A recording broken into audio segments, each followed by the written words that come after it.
Hey guys, tonight we're slipping into sandals and stepping through a whispering desert where the moon hangs low and soft over ancient Persia. You're standing barefoot in hot sand that somehow doesn't burn. A warm wind brushes your cheek, but there's a strange promise in the air, one that smells of rose water and maybe, just maybe, something frozen? That's right. We're about to drift into the utterly bizarre, wonderfully inefficient, 700-year-long tale of how humans, in one of the world's hottest regions, figured out how to refrigerate dessert. No electricity, no Freon, no buttons that say defrost. Just mud, mountains, math, and the occasional snow mule. Of course, you probably wouldn't survive 10 minutes under that Persian sun without a triple insulated water bottle and a decent shade tree. But the Persians? They made ice cream out there. And they served it to kings. So, before you get comfortable, take a moment to like the video and subscribe, but only if you genuinely enjoy what I do here. And hey, while you're at it, pop your location and local time in the comments. I love knowing who's falling asleep to frostbite and ancient air conditioning. Now, dim the lights, maybe turn on a fan for that soft background hum, and let's ease into tonight's journey together. You begin in the golden age of Persia, roughly 2,500 years ago, when empires stretched across half the known world and the real power didn't lie in the sword, but in the chilled cherry sorbet handed out at diplomatic banquets. Okay, maybe not officially, but you get the idea. Even in the blazing summers of places like Yazd and Kerman, where today's car tires become lava pancakes, these people found a way to enjoy frozen treats.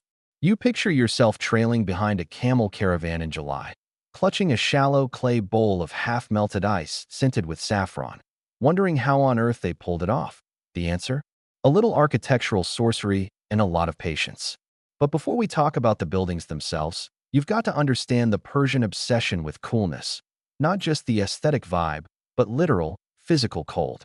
In a climate where heat could cook meat right off the bone, not that anyone was actually testing that, coolness became more than comfort. It was prestige. Symbolic. Sacred, even.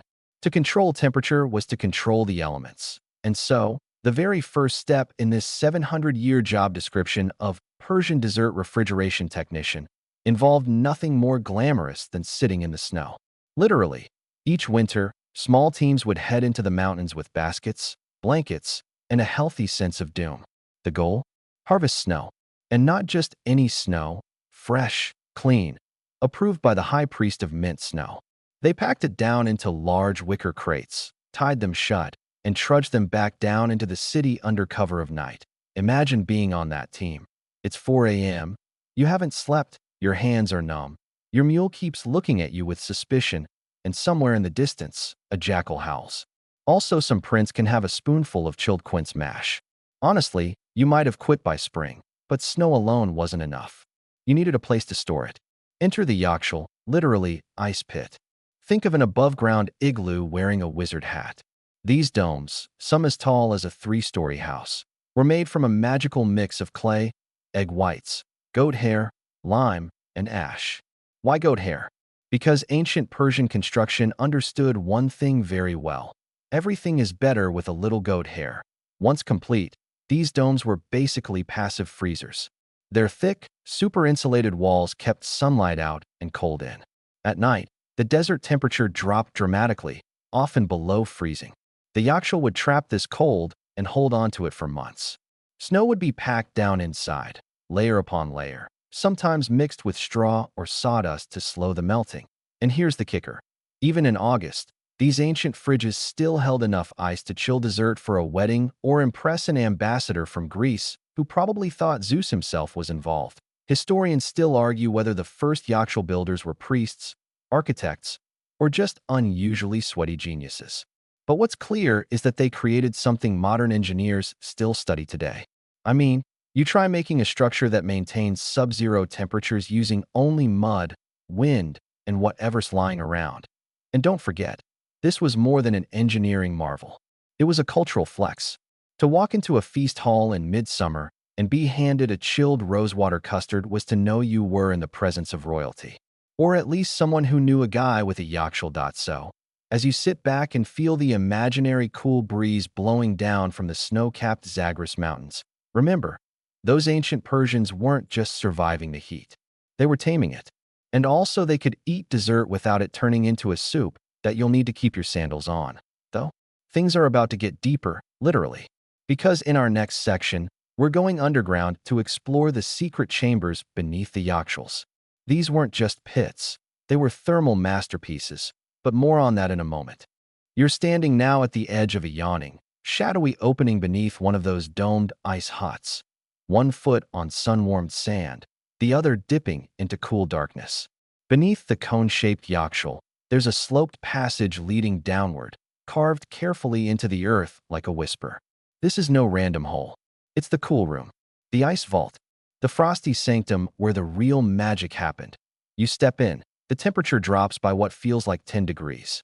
The air smells like clay, with a faint undercurrent of something earthy and ancient, like forgotten snow.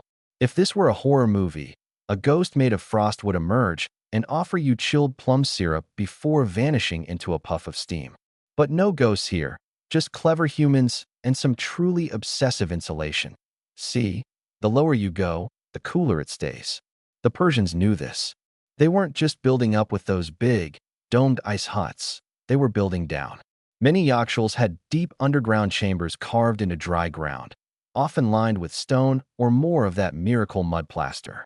Some of these chambers stretched several meters below the surface, where the ambient temperature hovered around refrigerator levels all year long. The construction was meticulous. Channels were dug to allow water runoff to drain away from the ice and keep it dry. Some yakhchals even featured underground ventilation shafts, a kind of ancient HVAC system, angled so that cool night air could sweep in while hot daytime air was deflected. You didn't have to be a genius to figure it out, but you did have to care a lot about dessert. And oh, they did. You sit cross-legged in the dark now, picturing workers in linen tunics stacking blocks of ice like chilled bricks, layering straw or even animal skins between them, muttering about how the ice was melting faster last year and maybe the gods were mad again. Someone probably blamed it on a goat. Historians still argue whether these subterranean chambers were used exclusively for ice storage or if they doubled as cold pantries for other perishables. Milk, butter, grapes, maybe the occasional pod of rose jelly sealed in wax. Some believe certain underground sections may have even held medicinal herbs, requiring low temperatures to stay potent. Others argue that's just modern projection, the ancient version of assuming Cleopatra used lavender essential oils because they smell nice. But the truth is, these cool pits weren't just storage, they were strategy. This was desert logistics, climate mastery, and dessert planning all in one. Want to chill mulberry syrup in July? You'd better have started digging your chamber last October. And have friends in high, frosty places. Even the orientation of the yakhchal mattered. Many were placed so that their shadow would fall over the ice vault during the hottest part of the day, with their doors facing away from prevailing winds or direct sunlight. It's the kind of obsessive design detail that makes you whisper, "Wow." Before remembering you're whispering to a pile of ancient mud bricks, you linger a bit longer in the cool chamber. Imagine the muffled world above, the clamor of carts, the crackle of dried leaves, the high call of a desert hawk. Down here, it's quiet, almost reverent. These weren't sacred spaces, exactly, but there's something about them that feels solemn. Maybe because, for those who labored to build and maintain them, a good ice harvest wasn't just nice. It was a matter of survival, or at least social survival. You don't want to be the host who serves warm rose custard in June. Let's pause a moment for a quirky detail. One traveler's account from centuries later refers to a melon cooling room, where fruit was buried in snow overnight before being served the next day with honey. Whether or not it's true is up for debate, but if you've ever had ice-cold melon in summer, you understand why that traveler might have made it up just for the poetic drama. And here's the wildest part. These structures weren't rare. At their peak, dozens, maybe hundreds, of yakhchals dotted the landscape of what is now Iran and beyond. Some towns had several. Entire logistics systems were built around them. Ice runners, snow harvesters, mud brick masons who specialized in that specific angle of dome curve that keeps everything extra frosty. No, really, dome curvature was a job-defining detail. Your dome too round? Melting. Too sharp? Collapses under the weight of air and shame. And all of this was done with no electricity, no steel, No digital thermometers, just trial, error, and the kind of multi-generational memory that says, your grandfather always angled the dome 37 degrees north, and we've never had a melt since. So, as you climb slowly back up toward the warm surface, letting the desert heat return to your skin like a weighted blanket, you carry with you the chill of that underground room, and the understanding that the people of ancient Persia weren't just braving the heat. They were winning against it. You step back into the light. The Yakhchal glows like a pale beehive against the sunset. The air is dry, the wind a little stronger. Somewhere nearby, a child is biting into a frozen apricot and squealing with delight. But our journey isn't done. You've seen where the ice is kept, but now you'll see where it's made. And believe me, it's not just mountain snow. The Persians had other plans. Plans that involved geometry, water channels, and the kind of nighttime engineering that makes modern scientists raise their eyebrows and mutter, how did they figure this out? You'll want to stretch your legs before we start pouring water onto mud bricks in the name of science. Stay cool.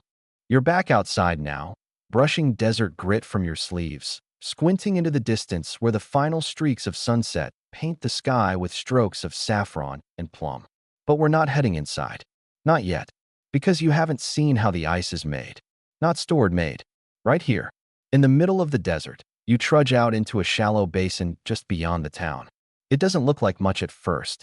Just a flat stretch of land framed by low mud walls. Maybe a few rows of gently sloping trenches, dry by day and forgotten by tourists.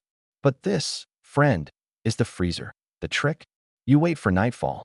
Specifically, the coldest part of the night, when desert air plummets with startling enthusiasm. Unlike humid climates, deserts lose heat fast once the sun dips low. And the Persians? They used that nightly chill like a tool. They built long, narrow, shallow pools called ice pits or freezing channels. Think waterbeds for frost. These pools were carefully laid out between high, thick walls of mud brick, often arranged north to south. Why north to south? Because during the day, the eastern and western sun wouldn't strike the water directly, keeping the precious melt to a minimum. But more importantly, at night, those same walls blocked the little remaining wind, allowing heat to escape upward into the cloudless sky. You can almost feel it now. The stillness of midnight, the faint creak of cooling earth, the shallow pools lying flat as glass under the stars. A worker steps out, holding a leather bucket, slowly pouring water into a trench. It spreads with a whisper, catching the glow of moonlight. Nothing mechanical here, just gravity and timing. Here's where the physics gets snuggly with poetry. The water freezes from the top down. A thin film forms across the surface, and by dawn, you've got a sheet of ice maybe a few centimeters thick. Not deep, but enough. They'd come out in the morning, break it carefully, stack it with straw, and haul it to the Yakhchal before the sun grew bold. Repeat nightly. For weeks, historians still argue whether this ice harvesting method could sustain year-round storage or was mostly used in colder months. Some say it was merely a supplement to mountain-harvested snow. Others insist these pools were the real source of summer refreshment for towns miles from the peaks. Either way, the ingenuity is hard to ignore. And here's a charming side note. Children were often employed to help with the process. Their job? Scare off animals who might ruin the surface before it froze. Dogs, foxes, the occasional camel with boundary issues. You picture a sleepy boy with a stick and a serious sense of responsibility, stomping his feet and muttering about fox tracks ruining his night's work. His reward? First taste of the rosewater ice later that week. Worth it, but there's more to these walls than just shade and stillness. They were often designed at a very specific angle, around 60 degrees, give or take, optimized for reflecting radiant heat back toward the sky. That's right, the walls weren't just blockers, they were heat bouncers. Like medieval bouncers at a very exclusive cooling party. One French engineer studying these structures centuries later declared the design absurdly efficient. That's probably the fanciest way to say genius with mud. And guess what? They sometimes added salt to the water. Now we're getting fancy. Salt lowers the freezing point of water. So by adjusting the salinity, you could fine-tune your ice formation even in borderline temperatures. Not always, not everywhere, but in particularly finicky winters, it was just enough to give nature a nudge. Like sweet-talking the sky into giving you a little more chilled, here's a quirky aside. A few ancient recipes for chilled desserts specifically mention snow from the shallow trench. That's a romantic way to say ice scrapings. And you can only imagine the pride of the cook who insisted on only using night ice and not mountain ice. Thank you very much, as you walk between the walls now, long since dry and cracked. You notice the remains of water channels carved with painstaking care. They guided the runoff. Because, of course, you don't just dump water into a pit and hope for the best. You manage it. You redirect any overflow. You funnel meltwater back into storage.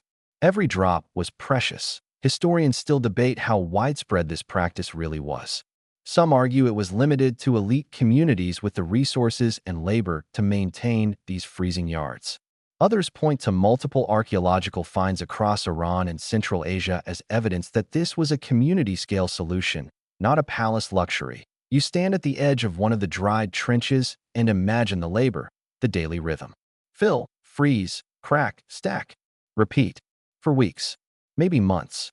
It wasn't glamorous, but it was glorious in its intent.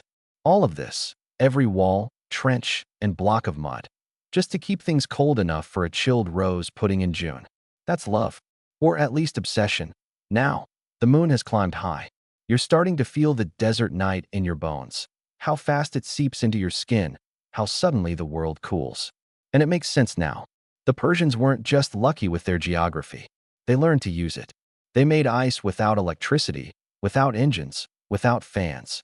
Just water, wind, geometry, and an epic grudge against warm desserts. You give one last glance to the trenches, those silent, starlit pools of ingenuity, and walk slowly back toward the Yakhchal, where the ice waits beneath its domed crown. But we're not done yet. You've seen how the ice is stored and how it's made. Next, you'll discover what they did with it. And if you think it was just for chilling drinks, oh no. There were chilled stews, frozen fruits, fragrance-preserving flasks, even experimental medicine.so. Take a deep breath of this cool night air. We're about to step into the kitchen. You step quietly into a small adobe kitchen tucked against the back of a merchant's home, modest, but alive with aromas that waft thick and fragrant through the still night.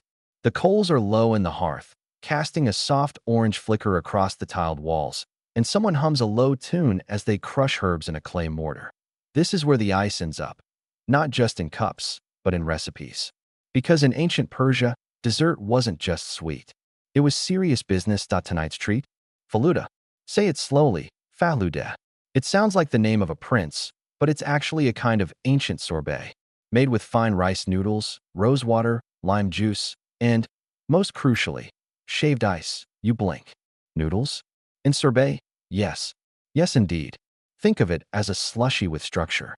The noodles are thin, delicate, and slippery, almost like vermicelli, and they soak in the floral syrup before being folded into the ice. The result? A chewy, floral, icy delight that you can eat slowly under a date palm without fear of melting into the sun. That a servant enters, carrying a basket. Inside, a block of ice, wrapped in straw, still sweating from its journey across the courtyard. This isn't chipped from a random pile. Oh no, this was selected.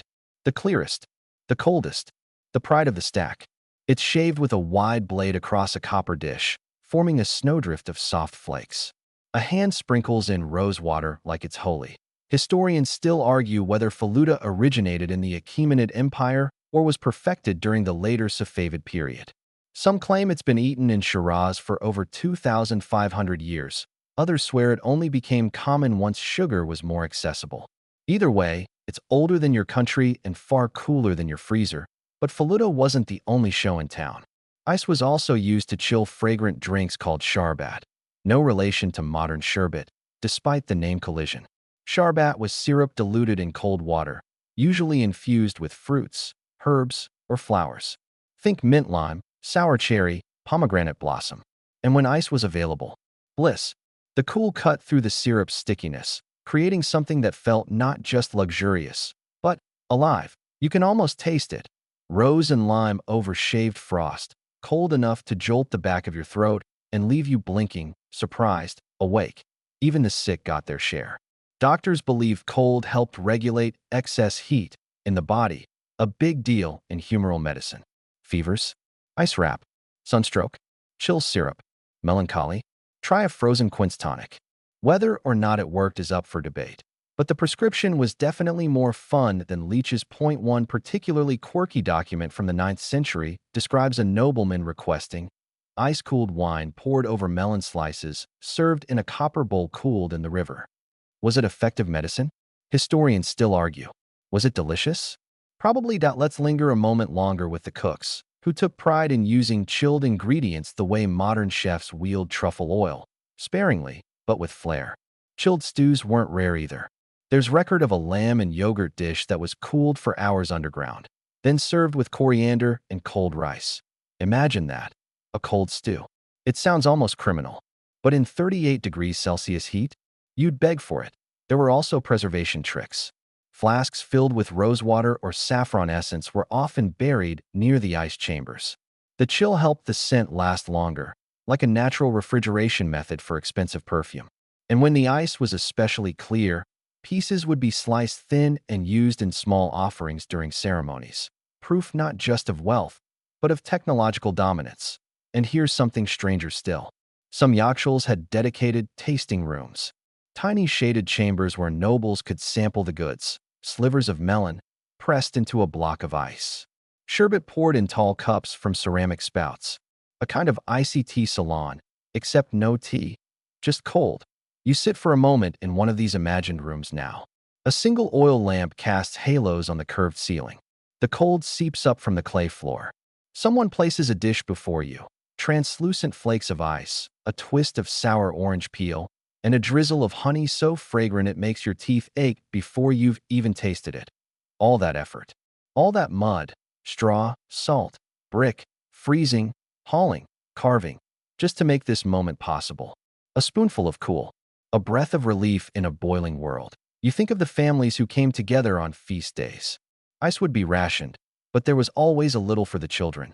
Maybe served in a bowl with crushed pomegranate seeds, or poured over a rice pudding to give it a chill. Laughter echoed through narrow alleys, and somewhere in the distance, a mule kicked over a water jug. Life was gritty, dusty, but not without grace. Of course, not every household had access to this icy luxury. But communal sharing was common. In many towns, surplus ice from yakhchāls was distributed during festivals, a kind of civic ice holiday. It was stored in clay amphorae and passed around like sacred wine. And this is what makes the Persian use of ice so remarkable. It wasn't just about comfort, it was about community. Coolness wasn't hoarded. It was made, protected, and shared. And for those who spent their summers surviving under the same sun you now feel on your neck, it must have felt like a small miracle. A miracle in a bowl. A miracle on a stick. A miracle that melted by noon. You wipe your hands, thank the cook, and head back outside. The moon high overhead now, casting long shadows that stretch like quiet reminders of centuries gone by. You're not quite ready for sleep yet. We've explored the desserts and the freezers. Now it's time to understand how this knowledge lasted, who preserved the tradition, and who dared to forget it. You find yourself walking now through an arched stone corridor, the air cool and scented faintly with lime mortar and dust. In this part of the city, silence gathers like cobwebs. The walls are thick, the light filtered through latticework, and every footstep feels like it's happening in a different century. This is the scholar's quarter, the dusty heart of memory. And it's here you start to understand something crucial. The ice wasn't just made, used, and eaten. It was recorded. That's right. People wrote about it. Extensively, you pass under a painted wooden sign etched in flowing Persian script, curves so fine they seem to flutter, and push through the heavy doors of a library. Not the grand kind, not filled with marble and echo, but the tucked-away kind, with shelves bowing under the weight of centuries and windows that barely open. The scent hits first. Dried rose petals crushed between vellum, old ink, maybe something slightly burnt. Parchment, probably. You blink. A young scribe waves a feather duster at you, more out of form than function. You're here for the texts. The ones where yakhchāls and cold desserts are documented with obsessive precision. And they exist. Some were poetic. Others were terrifyingly technical. One notable scholar, Abu Bakr al-Razi. Yes, that al-Razi wrote on the medicinal uses of cold, including detailed references to snow preserved underground for the calming of overheated organs. He wasn't talking about a spa day. He was talking about emergency fever care. Then there's Nazar Khosrow, the famed 11th century traveler. He passed through Persia and documented, among other things, entire buildings made to preserve the snow fallen in winter. He describes a system involving domes and pits, praising their clever construction without quite knowing how they worked. His tone reads like someone trying not to sound impressed, and failing. Some records are visual. You picture a scribe squinting at a diagram, copying it line by line, a conical mound, with arrows showing airflow, dotted lines for insulation. These blueprints survive today in fragments, sand-worn and brittle, but still legible. They speak of geometric precision, passive cooling techniques, and even temperature testing, done with wax tablets, of all things. If it melted too fast, the Yakhchal was faulty. One fringe manuscript found near Isfahan describes a tasting test method involving frozen milk mixed with ground lotus seeds, allegedly used to determine air purity. Historians still argue whether that was scientific or just a delicious excuse. Meanwhile, cookbooks of the time, yes, they existed, contained curious entries for scented ice treats to be served only in moderation, followed by alarmingly stern warnings about cold excess leading to phlegmatic surges. Even in dessert, the humors had opinions, and just imagine the scribes trying to spell faluda in 3 languages, all while not smearing rose syrup on the parchment. But texts weren't the only records. Oral tradition carried ice knowledge further than ink. Farmers, builders, mothers, and merchants passed down recipes and techniques. How deep to dig, what time of night to pour the water, which bricks lasted longest under pressure. It wasn't glamorous. It was just life. Until suddenly it wasn't. You pause, hand hovering near a shelf labeled 13th to 14th century. This is where the trail begins to splinter. Because something happens in the historical record, something subtle but chilling. Mentions of yakhchāls grow rarer. Ice treats begin to fade from common texts. Why? Some blame the Mongol invasions. Others point to climate shifts, brief ones, but enough to interrupt the usual freeze cycles. Historians still argue whether these disruptions merely delayed things or caused a permanent shift in how cold was understood and used. Either way, what was once a cultural cornerstone began to seem quaint, remote, almost magical. You imagine someone in 15th century Shiraz peering into a dusty yakhchal and thinking, who even uses this anymore? And then walking away, leaving it to crumble under sun and silenced. That's how memory works. Not with a bang, but with a slow shrug. Still, some communities held on. In Yazd, Kerman, and a handful of other regions, local families kept building. Not huge ones, small, private domes to keep a few blocks cold. They became seasonal rituals, and the knowledge never fully died. It just went quiet. You find a final manuscript, weathered, stitched along the spine with gold thread. It's not scientific. It's a story, a fable, really, about a girl who dreams of snow in summer and builds a house from the wind's instructions. Her father tells her she's wasting time. The neighbors laugh. But one day, she opens her door and hands her skeptical brother a cup of frost and lemon. He weeps. The margins of the story are filled with doodles, swirling wind, snowflakes shaped like stars, a girl with a crooked smile and her sleeves rolled up. You close the book gently. It reminds you that what survives isn't always the most useful. Sometimes it's just what someone bothered to love enough to remember. And so here you are, sitting in a room of memories, wrapped in the quiet. The walls around you hold whispers of recipes, blueprints, jokes, warnings. A long, slow echo of ingenuity and flavor. Outside, the night has deepened. Somewhere, water drips from a spout into a stone basin. You hear the clink of someone preparing tea, the rustle of a cat on a windowsill, and the wind adjusting the shutters like someone turning pages in their sleep. We've seen how the ice was made. We've tasted what it became. We've read the words left behind. But what about the buildings themselves? It's time to step back outside, to walk among the yakhchāls again, not as workers or scholars, but as curious guests trying to understand what those silent domes still remember. You step out from the musty hush of the library and back into the whispering warmth of the evening air. The moon hangs like a polished coin over the skyline, its glow catching on curved domes that rise like sleeping giants along the edge of town. These, at last, are the yakhchāls themselves. Not drawings, not descriptions, but the real stone and mortar deal. You walk toward the nearest one, its silhouette enormous, almost otherworldly. It leans against the horizon with the confidence of something that's seen centuries and come through mostly intact. The walls, if you can call them that, are thick, often over 6 feet, and slope in a conical dome designed not for style but survival. They deflect heat, defy wind, and cradle cold in their bellies like secret keepers. Your fingertips graze the surface. The bricks are cool to the touch, even now. They're made of sarouj, a blend of clay, sand, lime, egg whites, and goat hair. Not your typical Home Depot mix. This stuff was legendary for resisting water, holding structure, and making sure whatever was inside stayed inside. Rain couldn't touch it. Neither could time. A low doorway beckons, half buried in sand. You duck inside, and everything changes. The temperature drops like a whispered surprise. It's not freezing, but it's shockingly cool compared to the baked night outside. You inhale. The air smells faintly mineral, with a trace of dust and something you swear could be fennel. The inside is vast and dim, like the hollow of a quiet planet. A central pit plunges down, a deep, circular basin where blocks of ice were once stacked, layer by layer, padded with straw and sawdust.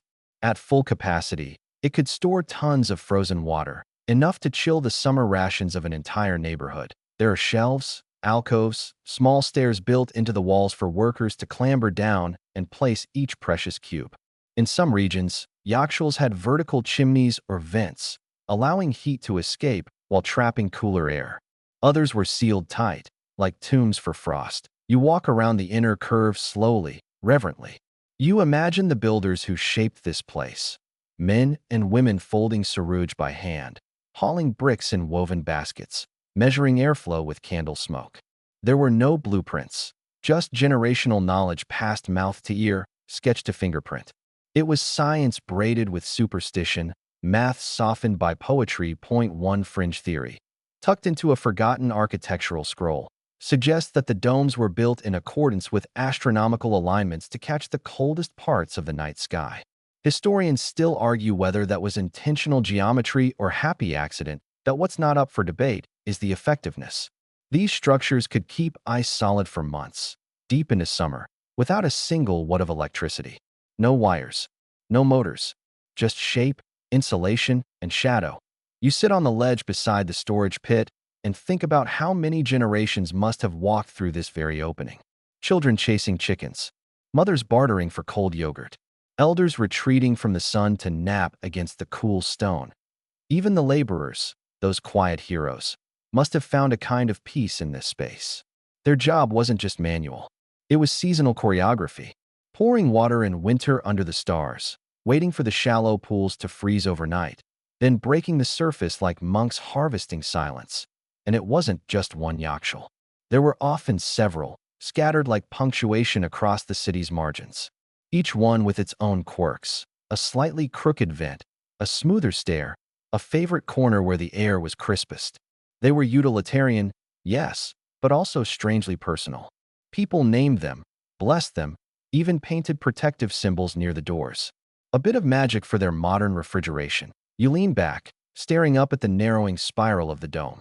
The stars peek in through the single oculus at the very top, just a breath hole to the heavens. It's mesmerizing. Like looking up from the bottom of a very well-behaved tornado. There's a legend scratched into the interior wall here, faint and crooked.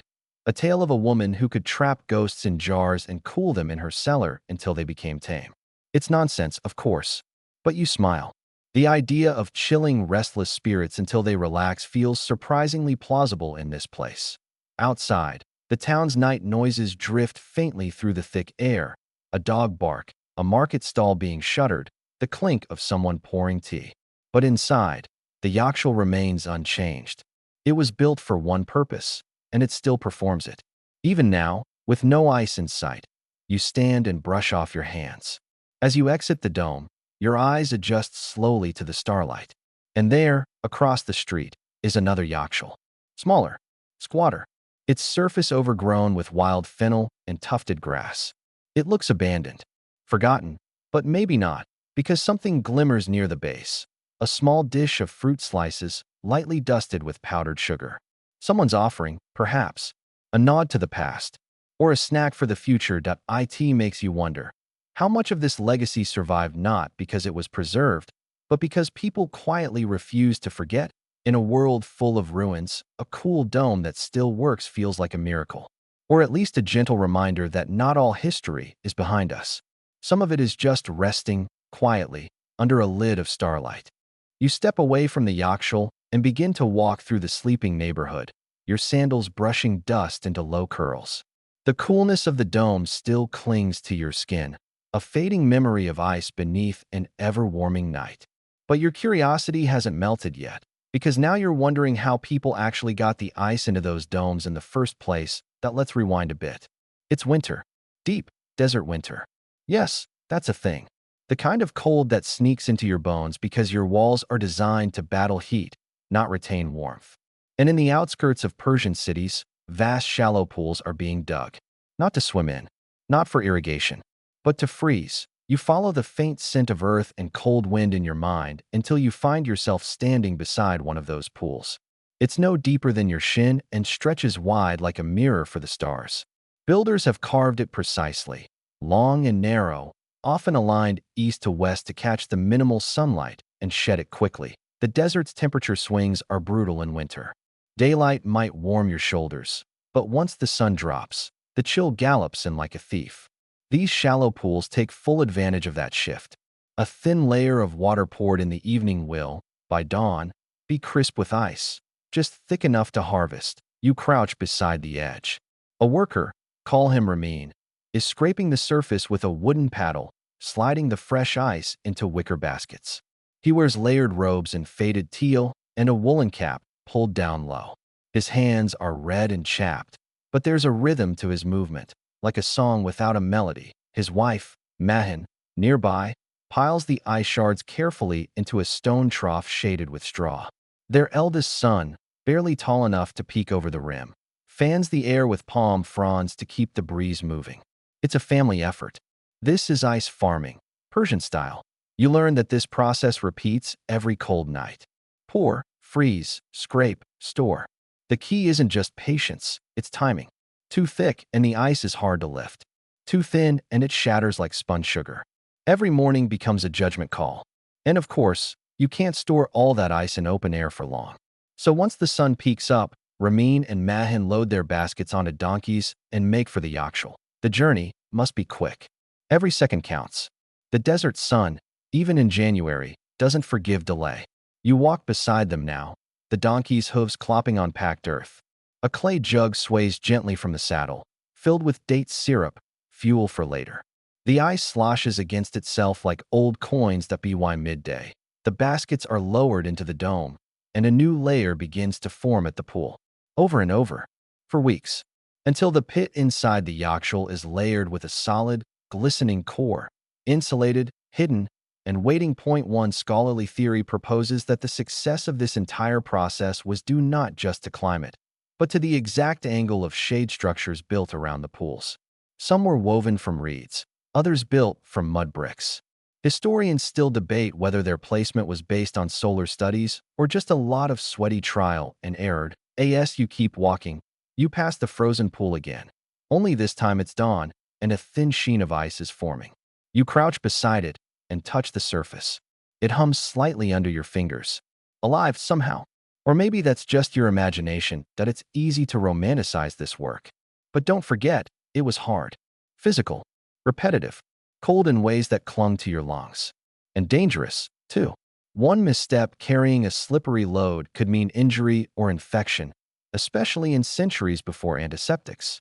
But somehow, people kept doing it. Not just for status or luxury, but for preservation. Medicine needed cold. Milk needed chilling.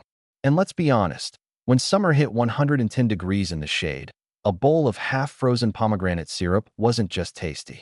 It was survival wrapped in sweetness. You meet an elder named Farik who tells you, while sipping something suspiciously icy, that in his grandfather's youth, entire festivals were held to celebrate the first ice harvest. Families would camp beside the freezing pools, light fires, sing old folk songs, and dance in the flickering shadows of yakhchāls. He leans in and grins. It was the only time my great-uncle ever tried to propose to someone with a block of ice. It didn't work, but she did appreciate the effort. You laugh and ask whether any of these traditions survive. Farrak shrugs. Maybe not the dancing, but when the ice lasts until midsummer, we still say a little prayer of thanks. You notice he doesn't specify to whom, and that, somehow, makes it even better. You stretch your arms toward the desert sky, feeling the imaginary cold of the ice harvest melt off your skin. But you're not done yet, not even close. Because now you want to know what all this effort led to. Sure, you've got a mountain of ice and a clay dome, but what did they actually do with it? Enter the desserts. Oh yes, you shuffle into the shaded courtyard of a home that smells like rosewater and toasted almonds. Someone's grandmother is grinding something with a stone mortar, and across the tiles, a low table has been set with silver spoons, ceramic bowls, and one particular dish that gleams under a drizzle of saffron. This is faluda, one of the earliest known frozen desserts in human history. You watch as strands of rice starch, chilled until firm, are served with syrup flavored by lime and sometimes rose. It's not quite ice cream, not quite sorbet, somewhere in between. It's also delightfully chewy, a texture you don't usually associate with frozen, but your brain adjusts fast. You take a bite. Your teeth ache from the cold, but your soul sighs from the refreshment. Even at night, under the stars, it feels like a miracle. So yes, the Persians didn't just build refrigerators in the desert, they made summer sweetness an art form. And like any great culinary innovation, faluda had cousins. Ice was used to chill drinks made from honey and vinegar, called second jabin, to preserve yogurt for dishes like mastakir, and even to cool clay pots of fruit stews so rich they'd make a modern foodie weep with envy. But beyond domestic kitchens, the ice had another destination, the royal court. You find yourself, suddenly, in a palace garden, lush with shade trees and marble fountains that seem to gurgle on command. Attendants in indigo and saffron robes hurry to and fro with trays bearing gold-rimmed bowls. The Shah, seated beneath a high pavilion, dips a spoon into a bowl of something suspiciously like shaved ice. According to travelers' accounts from as early as the Achaemenid Empire, Persian royalty often enjoyed chilled treats flavored with grape molasses or mulberries. Some claim elaborate ice rituals accompanied diplomatic visits, where hosting a banquet with frozen desserts during peak summer was both a flex and a charm. Offensive. One source mentions an occasion where chilled fruit paste was molded into the shape of a lion mid-roar.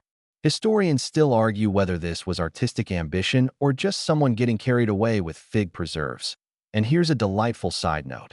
There's evidence that noble families had dedicated ice stewards, individuals whose entire job was to manage the collection, transportation, storage, and usage of harvested ice. Imagine your LinkedIn title being Royal Director of Frozen Affairs. Of course, things weren't always so structured. In smaller towns, the local baker might double as the ice carver, and the community imam might be the one to approve an ice ration during a particularly nasty heat wave. Bureaucracy, but make it frosty. You pass by one of these smaller settlements now, where ice is being shaved with a wide iron plane and mixed into a massive communal bowl of Sorbet, an early ancestor of lemonade, often spiked with herbs like basil or hyssop. Children gather around, wooden cups in hand, eager for a taste. The air smells of sugar, copper, and childhood, and just when you think it can't get any more charming, you spot a traveling ice vendor. Yes, that was a thing too.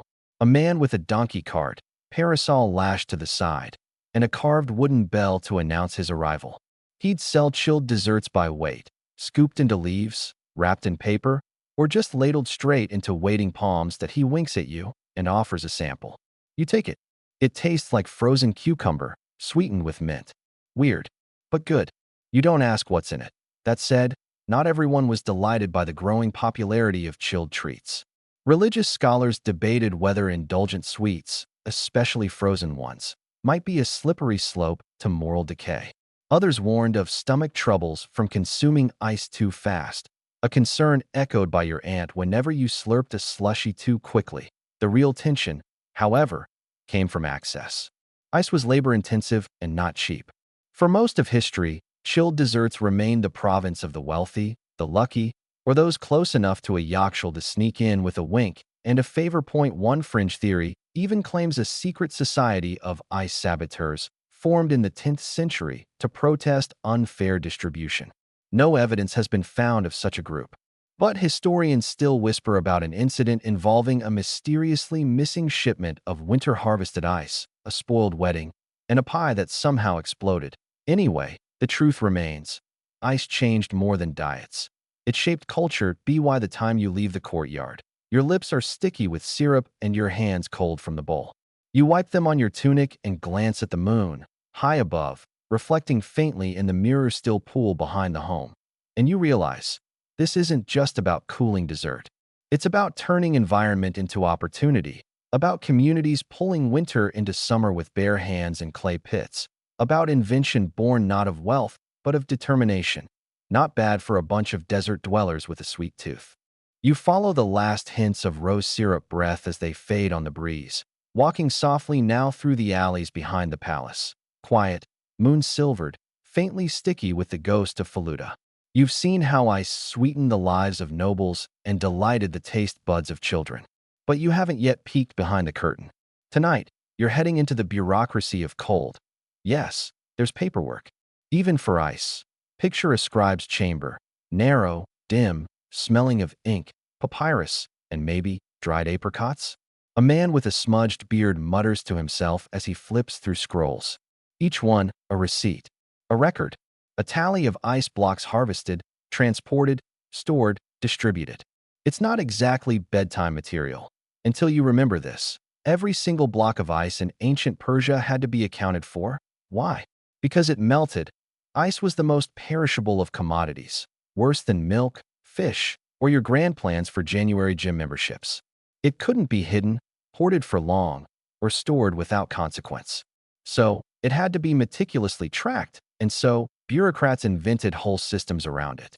There were seasonal ledgers kept in clay jars, inventories carved into stone tablets, and even complex allocation charts detailing how much ice could be delivered to mosques, bathhouses, private homes, and, yes, royal dessert chefs. One fragment, discovered near the ruins of Susa, includes a particularly spicy margin note.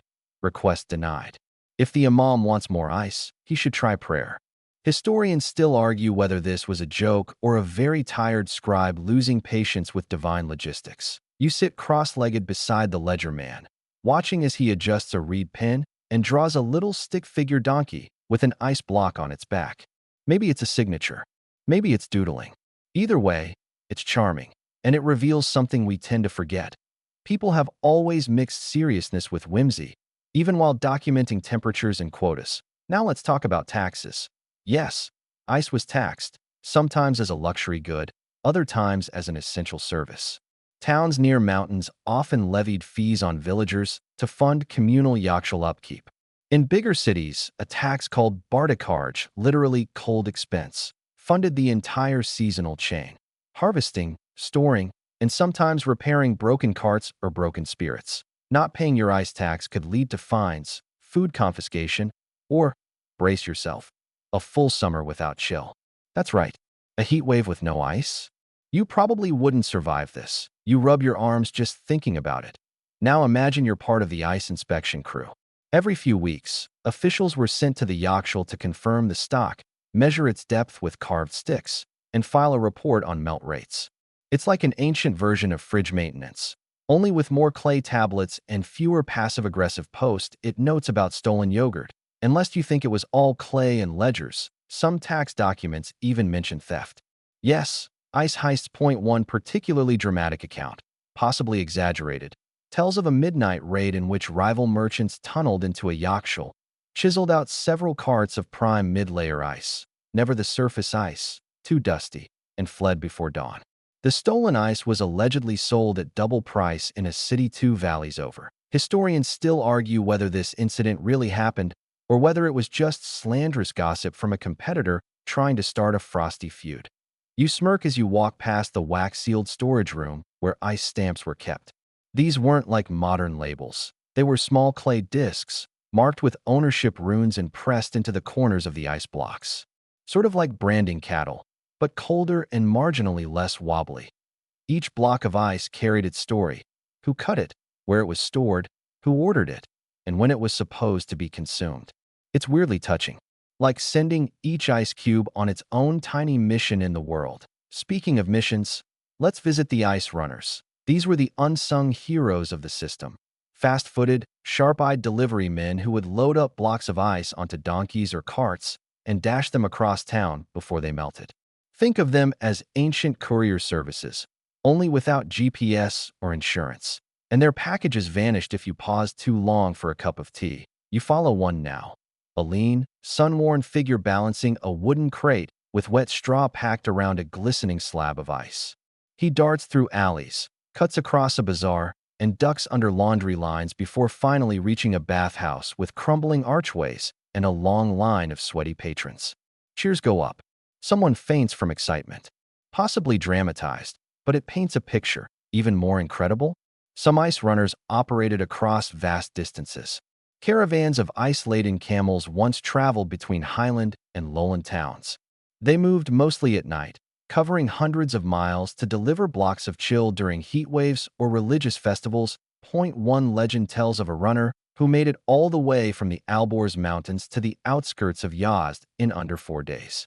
When he arrived, the ice was almost entirely intact. They say he wept with joy, or maybe frostbite. Depends on which uncle is telling the story. You lean back against the wall of an ancient granary, your fingers now cool just from imagining the tactile miracle of all that effort. From bureaucratic doodles to racing camels, the ancient Persian ice trade was as much human drama as it was clever engineering. And honestly, isn't that what history always is? You wake, metaphorically, beneath a sky that's just begun to shift from indigo to amber. The heat hasn't arrived yet, but the promise of it glows faintly on the horizon. And right now, you're walking barefoot across the sandy courtyard of a Persian household, because it's time to eat what all this frozen labor was leading to. Tonight, you're tasting dessert. Picture a shallow brass tray, cooled with ice shavings and laid out with bowls of something soft, sticky, and fragrant. It's the final product of a months-long operation of freezing, transporting, storing, mixing, and possibly arguing about spice ratios. This, friend, is the payoff. Persian faluda. If you've never had it, imagine thin rice noodles laced with rosewater, lime juice, a touch of sugar, and packed into a snowy mound of finely crushed ice. It glistens like the first frost of winter. One bite and your mouth blooms with cold sweetness, as if someone wrung out a bouquet of flowers straight onto your tongue. You pick up a long-handled silver spoon, slightly tarnished at the base. Somewhere nearby, a child giggles at the brain freeze that's overtaken his face. A woman fans herself lazily and murmurs, "More syrup, please." A man in the corner insists the original recipe called for just 3 drops of lime. No more, no less. Historians still argue whether faluda began as a medicinal tonic or an indulgent treat. What's clear is that once the elite got a taste, it became a mainstay of royal banquets and summer gatherings alike. And it wasn't just faluda. The Persians were the OG foodies of frozen delight. They experimented with mixing their snow and ice with everything from dates and honey to saffron, and even ground pistachios. The resulting desserts varied in texture, some smooth like a modern sorbet, others crunchier and icy like the world's first snow cone. In one particularly decadent variation, sweetened pomegranate juice was frozen, scraped into flakes with a bronze tool, and served in crystal bowls carved from mountain rock. You know, Casual Tuesday fare, there's a tiny bell that rings outside the courtyard. It's the vendor who sells night ices, small, flavored balls of frozen syrup, wrapped in fig leaves to keep them cool. These were the ancient equivalent of ice pops, and they were incredibly popular during evening markets. Kids would trade them for marbles. Adults hoarded them behind curtain partitions. And yes, there was drama. One tattered scroll references a lime syrup scandal in which a palace chef was accused of watering down the pomegranate base to stretch the dessert supply. The punishment? Temporary exile to the almond-milking wing of the kitchen. It's unclear whether this was an actual job or just a creative insult, but all of this, the cold, the flavor, the ceremony, it served more than just your sweet tooth. Frozen desserts were tied to hospitality, wealth, and power. Offering faluda was a sign that your home had access to the mountains, to the yakhchāls, to the people and infrastructure that made frozen delight possible in the burning desert. It was social clout, sprinkled with rosewater. And if you think the obsession stopped at royal banquets and fancy feasts, think again. Some rural communities hosted ice feasts at the end of harvest season, where everyone contributed ingredients and the whole village shared chilled dishes as part of the celebration. Legend tells of a village elder who famously decreed that no person should die without tasting proper faluda, his version of a moral compass. He also tried to rename his grandson Iceblade. So maybe take that with a grain of salt. You take another slow bite. The crushed ice crunches, then dissolves. You chase it with a sip of cold sweetened mint water, served from a clay jug. Condensation forms in slow teardrops along the rim. Beside you, someone begins humming. A lullaby, or maybe just the musical sigh of a satisfied diner. You hum along, because this moment feels suspended, like one of those rare desert nights when even time decides to nap. And now, for something a little surprising, gender roles in Persian dessert preparation. While men often oversaw the architectural and logistical feats of ice making, women played a central role in flavoring, mixing, and innovating with the ingredients.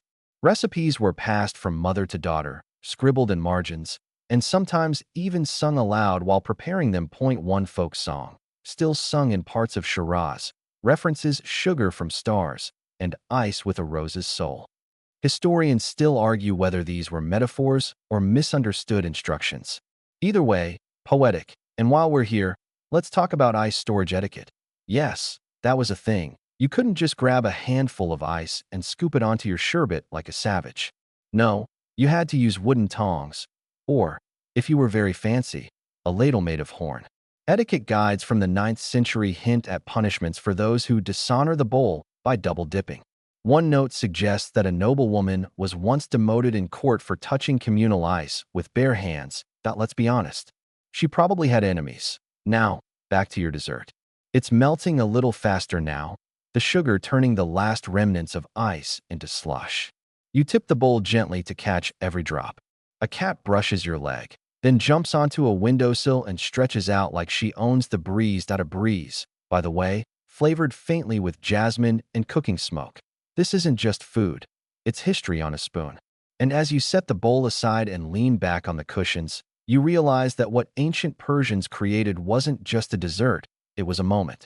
Cold against the heat, sweet against the spice, quiet joy in the middle of chaos. The kind of moment you'll remember long after your feet are warm again.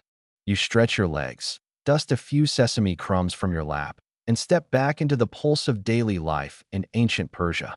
This time with a sharper focus on who exactly made all this cold comfort possible.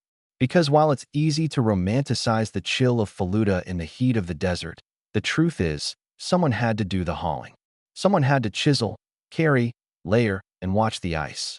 Enter the ice porters. You picture them now, strong-backed workers with sunburned shoulders and dust-caked sandals, trudging along caravan routes with baskets of frozen bounties slung between them. Often moving before dawn, they carried snow and ice from mountain to city, often packed in layers of straw or sawdust to insulate it against the growing heat. And here's where it gets weird in a beautiful, very human way.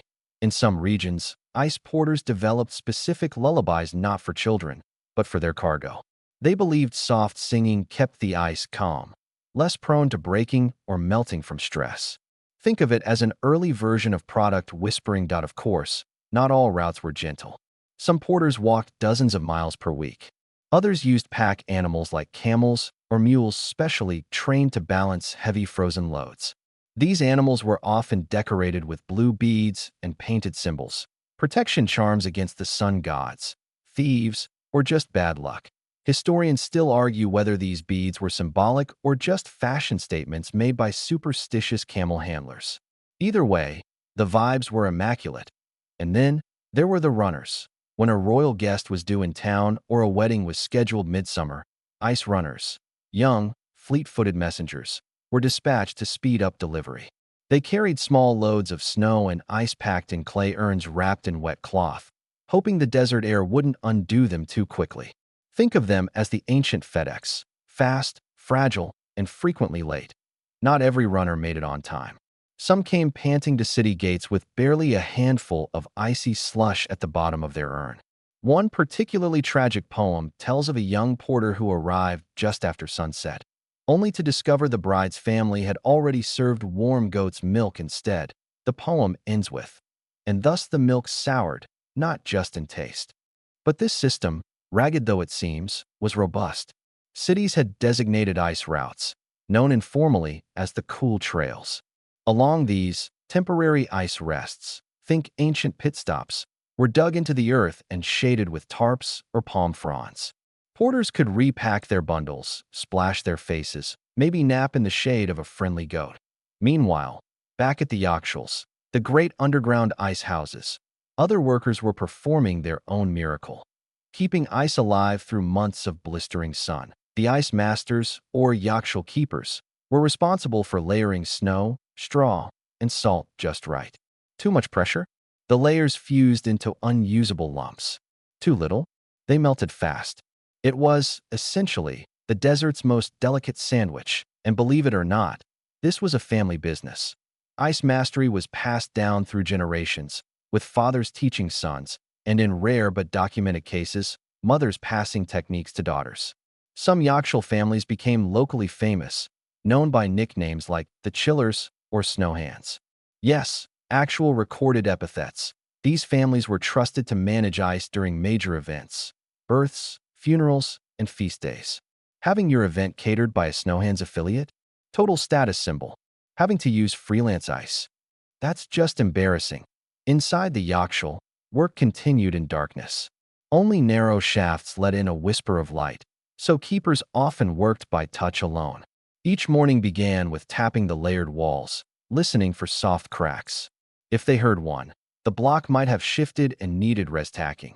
And still, through all this labor, no one complained too loudly, because ice wasn't just dessert fuel, it had real-world uses too. Doctors recommended it for fevers. Merchants used it to store rare flowers and fruits.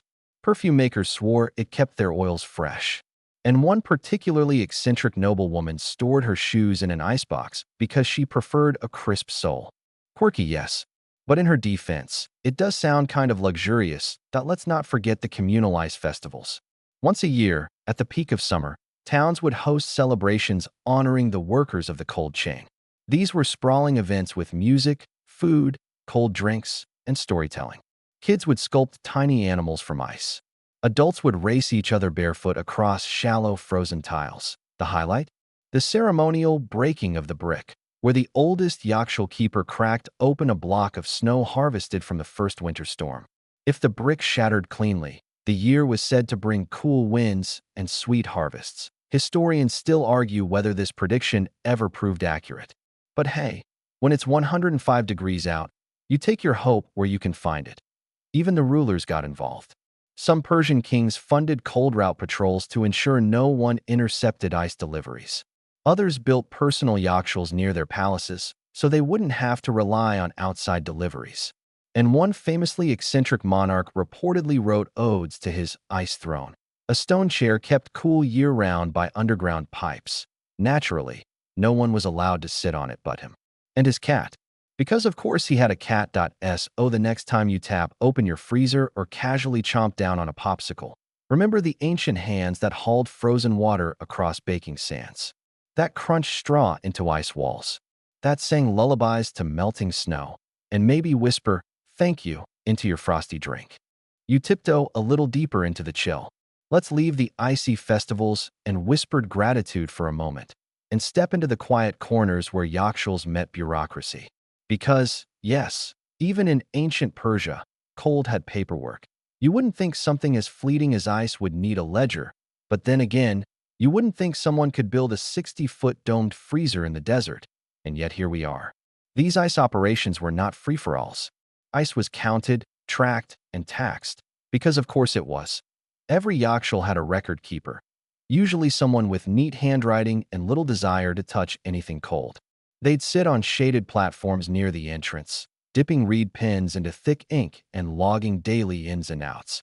Number of ice bricks stacked, blocks withdrawn, purposes declared, and sometimes, delightfully, notes like "spoiled due to goat" or "used in noble's wedding punch." Now, here's a fun one. Some of these logbooks have survived. Archaeologists have uncovered clay tablets and parchment scraps with chilling little tallies. Lines like, "Delivered 3 ice bricks to apothecary for cooling ointment pots. 1 returned. 1 melted. 1 in dispute." Who was disputing the fate of that last block? We'll never know.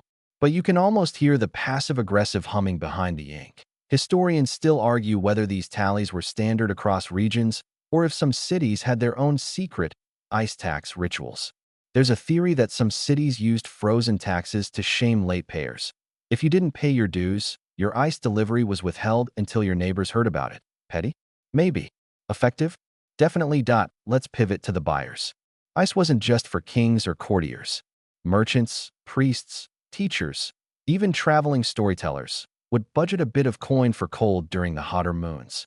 They'd line up at sunrise, waiting at Yakhchal gates with clay pots, padded sacks, or, if they were fancy, bronze canisters filled with rose water. A small chip of ice in rose water was the ancient equivalent of a deluxe spa day. Point 1 document describes a teacher paying for 2 fists of snow to cool her ink and keep scrolls from curling. Another mentions a perfume dealer who wrapped his ice in violet petals and claimed the scent was kissed by frost. There's a fringe theory that this was how scented candles began. No proof, just vibes. But here's where it gets especially clever. The Persians didn't just make ice for eating and pampering. They turned it into architecture. Architects of the time studied airflow patterns with a precision that would make modern HVAC technicians weep. Yakhchals weren't just dug into the ground. They were designed to trap cold and expel heat. Vents, channels, and ancient air ducts created pockets of chill so efficient that some yakhchals preserved ice through an entire summer. Even better, these structures were sometimes repurposed during winter as meditation chambers or quiet halls. Think of it. Monks wrapped in wool, sitting in silence inside an enormous dome of cold stone, using breath to trace the curve of the ceiling. One text refers to this as the silent cold, a space to reflect on life's impermanence, like frost. And when yakhchals weren't being used for spiritual retreats, they became impromptu performance venues. Acoustics inside the domes were spectacular. Echoes bounced softly, like voices wrapped in snow. Some communities hosted story nights, or even music performances in winter. Ice wasn't just preserved, it was celebrated. You can almost hear it now. A quiet drum, a cracked lute, the whisper of silk robes, and someone telling tales under a dome of frozen silence. It sounds like magic, but it's just engineering. Ancient, dusty, deeply human engineering. Now, let's thaw things just a little. Because while Persia was crafting an empire of cool, their neighbors were taking notes. Records show that ideas from Persia's cold storage systems made their way into the Roman Empire, northern India, and later, across North Africa. It wasn't a simple copy-paste job. Each region adapted the methods to local materials. Where Persians used clay and sand, others used brick, stone, or even packed animal hair for insulation. Yes, you heard that right. There was a brief, and not super successful, moment when one village tried lining their yakhchal walls with camel fuzz. Did it work? Depends on who you ask. The camels were not thrilled as knowledge spread, so did admiration. Persian ice masters were sometimes invited or kidnapped by other courts. It wasn't uncommon for a new ruler to demand an ice-wise elder to help construct their first storage dome. Persian experts would show up with scrolls, bells, and often very strong opinions about airflow. And just like that, a cold empire quietly expanded. Not through war or conquest, but through careful construction and the promise of relief from the sun. In fact, the ice trade grew so large that Persian maps from the period included special cool corridors, routes between cities marked by where fresh ice or snow could be sourced, stored, or borrowed. Yes, borrowed. Some cities had cold treaties. If your ice dome cracked, you could call in a favor from the next town over. The official term? Seasonal reserve agreements. The casual term? Ice favors. Historians still argue whether any of these treaties led to actual wars. There's one half-destroyed record from 573 BCE that hints at a cold dispute between 2 desert towns, possibly triggered by an unpaid ice debt. It ends with a vague note, peace brokered over frozen grapes and honey, which honestly sounds like a very delicious truce, SOUC. The Persian cold economy wasn't just practical. It was cultural, social, and sometimes even a little poetic that it had rituals. It had paperwork. It had disputes, songs, fragrances, and a surprisingly large number of people willing to carry melting snow uphill for prestige and praise. And all of it. Every scribbled ledger, every frost-kissed scroll, every last chip of ice, helped keep an empire not just running, but thriving. You brush a thin layer of frost from your shoulder, metaphorically, of course, and descend deeper into the logistics of keeping cold in a world without cords or coils. If Section 12 was the ledger and the ledger keeper, this next stretch is about the quiet brilliance of labor. You know, the people who actually did the hauling, the freezing, the watching, the whispering. Let's start with the nocturnal crew. By day, the Yakhchal might have been the domain of record keepers, priests with scrolls, or noble ladies requesting saffron snow. But by night, that was the realm of the ice makers, silent, focused, and a little spooky if you met them on a moonless walk. These workers were known as Barfban, snow guardians. It sounds majestic, doesn't it? And maybe it was. Or maybe it was just cold fingers and cold feet, and a lot of waiting around in the dark, hoping the pool froze before the jackals got curious again. Because yes, they used shallow pools. This is the part that often surprises modern minds. The Persians didn't just trap snow. They created it night. Water would be poured into flat, wide basins next to the Yakhchal walls. As the desert temperatures plummeted, often by 40 or 50 degrees Fahrenheit between day and night, the water would begin to freeze from the top down. This process wasn't rushed. Each night, a thin layer formed, and each morning, it was carefully skimmed off and stacked inside the Yakhchal. Repeat for months, and you'd eventually fill the dome. This labor was meticulous, quiet, kind of beautiful. Imagine it. You, standing ankle-deep in desert sand, bundled in wool and linen, skimming a sheet of ice from black water under a sky so clear it looked like cracked glass. A torch flickers, a fellow worker sneezes, and the silence returns. Quirkier records mention rituals before the first freeze. Some crews would chant. Others would toss a coin into the pool, allegedly to bribe the cold. One crew supposedly brought a trained owl each night to keep rodents away. Not effective, but very on-brand. Historians still argue whether these rituals were rooted in Zoroastrian cosmology or just practical superstition. There's no hard consensus, though one dusty tablet does include a sketch of a smiling sun being thwacked with a broom, labeled, "Go away now, cold needed." By day, ice transportation began. This was its own strange ballet. Workers used straw-lined baskets, cloth sacks, or, if the cargo was destined for nobility, porous clay pots that wickeded moisture and kept the ice cool longer. These pots were sometimes pre-chilled by burying them overnight. A little drama? Sure. But also science. Now picture this procession, a line of donkeys, clopping steadily through pre-dawn alleyways, each carrying 2 ice pots on woven side panniers. The streets are empty save for sleeping dogs, snoozing vendors, and one bleary-eyed baker who waves as the procession passes. He's hoping for a chip of ice to cool his dough. If the team's feeling generous, of course, not every delivery went smoothly. One village recounts a tale where a young runner dropped his entire load of ice while trying to impress a girl with a cartwheel. The family he was delivering to declared it a sign from Ahura Mazda and swore off chilled drinks forever. Seems a bit much, but who are we to judge? Storage within homes was often just as clever. Affluent homes had ice cellars, narrow shafts dug deep into the cool earth, lined with clay and shaded with thick stone slabs. Humble homes might use double pottery, one pot inside another, with sand or cloth between the layers to keep heat out, the cleverest method. A hanging jug, suspended from the ceiling and wrapped in wet cloth, this jar would drip slowly, evaporating just enough to cool its contents. It's like a swamp cooler, but made by your cousin with some spare rope and a decent sense of balance. Some scholars argue that these micro-cooling tricks influenced early chemistry labs in Islamic Golden Age cities. Others say, no, it's just people being very, very determined not to drink warm milk. Speaking of milk, let's talk desserts, because while the elite had sorbets and the temples made cooling pastes, the average citizen had a sweet trick of their own, sharbats. These weren't the sugary syrups we chug today. They were infusions of fruit, vinegar, herbs, and sometimes rose petals, mixed with a tiny, prized chip of ice and served in clay goblets during festivals, the cherry and pomegranate Sorbet on a 104-degree afternoon. Pure joy. Weddings would often include ice blessings, a symbolic clinking of ice chips between the bride and groom. One town added a frozen almond to the mix, which symbolized either fertility or constipation depending on which elder you asked. And, of course, ice wasn't just for the mouth. Remember those tiny blocks we talked about cooling ink? Some were used in cosmetics, pressed into the skin to close the pores or lighten sunburn. Ancient spa day, anyone. A recently translated letter even describes a traveling healer using a frost-chilled obsidian blade for minor surgery, with the ice acting as both pain relief and sterilizer. Yes, you heard that right.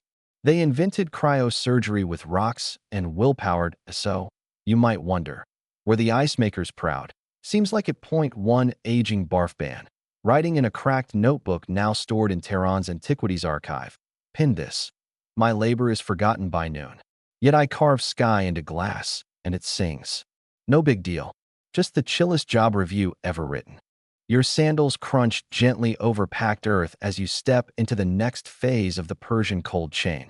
Not the making, not the moving, but the measuring. You've got your hand on the Yakhchal's curved wall, and just inside its cool echo chamber lies the hidden beating heart of the system, the accounting. Now, don't snore just yet. This part is where logistics meets drama, because the Persian Empire didn't do casual. If you were going to store snow in a desert for 9 months and ship it 60 miles on the back of a mule, you'd better keep receipts. Enter the ice scribes. Not an official title, but what else do you call a man who wakes before dawn to record that 17.4 ceramic pots of snow slurry left the dome and 15.9 arrived at the palace? They used clay tablets, reed pens, and, wait for it, wax notations on palm leaves. These were sealed into bundles and filed into earthen niches like ancient Excel folders. Except instead of Ctrl+Z, you had to wipe a wax slab clean with warm fingers and start again. Very manual. Very high-stakes point one record, still preserved in a museum in Yazd. Details an incident where 3 missing pots of ice sparked a month-long investigation. Turns out, the donkeys had stopped mid-journey to graze on fermented dates and wandered off course. When the ice finally arrived, it was soft as river mud and twice as smelly. Yikes. Historians still argue whether these lost reports were treated as theft, negligence, or just the desert being rude. Some tablets imply punishments, extra night shifts, shaved heads, one unfortunate mention of dung hauling for a week. Others simply record it as melt error, blessed be its chill. But let's rewind a bit. Who oversaw the big picture? That'd be the cold overseer, a state-appointed role in several cities, often held by scribes trained in both math and meteorology. These guys weren't just ice nerds. They predicted weather patterns, tracked trade winds, and coordinated ice supplies to align with religious festivals, noble banquets, and military campaigns that a newly unearthed scroll details how. Before a wedding in Persepolis, the overseer calculated exactly how much ice would be needed to serve rosewater slush to 312 guests. His math was so exact that they had 2 shards left over, used to chill the bride's earrings before she put them on. Style and symmetry. Now for a juicy fringe detail. Some believe Yakhchal workers secretly used coded symbols in the ledgers to indicate quality. A swirl meant dense ice. A bird shape? Quick melting. A spiral? Possibly cursed. No one agrees what that one really meant, but a lot of spirals show up during bad harvest years. Historians still argue whether these codes were informal worker slang or sanctioned guild shorthand. One theory even suggests they were a secret language passed between rival cities to sabotage ice trades. That might be a stretch or a frosty cold war in miniature. And don't overlook the seasonal cycle. Each year's ice record began on the winter solstice, a symbolic date when darkness peaked and cold reigned. It was a sacred marker in Zoroastrian belief, too. You might imagine the ledgers being opened with a little ceremony. Incense lit, blessings muttered, fingers chilled. Some towns added poetic lines to the first page. Born of black night and breathless air, may this year's frost be firm and fair. It's not just bookkeeping. It's art. Of course, not everyone loved the paper pushers. One folk tale from eastern Iran tells of a prank where a rival town's children snuck in and added fake entries into the ice log, claiming 500 pots had been stored in July. When the cold overseer found it, he fainted on the spot. Not from heat, just sheer panic. It took 3 fig tarts to revive him, at the empire level. Ice records became part of trade tallies. They were filed alongside silks, barley, copper, and goats. And while it's true that a bad ice year rarely toppled a kingdom, a good one could secure an alliance, win a dowry, or cool a tense negotiation. Yes, they literally iced the diplomats. This was an empire that counted the glimmer of frost like it counted soldiers and stars. And when the ice melted, that was recorded, too. Final melt noted on 16 tier, 1 log reads. And with it, the year's last breath of snow. So ends the chill. The next day, the record keeper was reassigned to melon inventory. A colder post, metaphorically speaking. You tuck these fragments away, little shards of history compressed like ice in the shade of stone, and you keep walking. Because next, we leave the dome behind and head into the cities it served. The ice has traveled, the ledgers have filled, and now you find yourself beneath the palace arches of Persepolis, where luxury turns quietly into legacy. The sun bleeds low over the horizon, casting long amber shadows across limestone columns and carved griffins. Somewhere beyond the gardens, a servant carries a ceramic jar cooled in a yakhchal, its contents meant not for eating, but remembering. Tonight, the ice is symbolic. You follow the hush of sandals on stone through a royal courtyard where preparations for a midsummer banquet hum gently under breath. Flowers are being arranged, not just for scent, but for symbolic order. Saffron blossoms to evoke courage, fig leaves for prosperity, and jasmine for fleeting beauty. Each detail whispers ritual, and at the center of it all sits a bowl, shallow, gold-rimmed, filled with syrupy rosewater ice, topped with slivered almonds. This isn't a dessert. It's a message to be why the 5th century BCE, Persian royalty had transformed frozen treats from luxury into political theater. The serving of ice at a feast wasn't just a delight. It was a statement. We command the seasons. We preserve spring in the heart of summer. And we do so with grace, order, and just a little saffron. But there's a twist, literally. Records hint at a dish called faluda, a sorbet-like confection of vermicelli-thin starch noodles, rosewater, lime juice, and sweet syrup, frozen and stirred slowly by hand until it fluffed like cool lace. It was delicate, ephemeral, and considered the crown jewel of summer offerings. One Greek visitor reportedly mistook it for silk soup. That traveler was later corrected, twice out of course. All of this was facilitated by labor.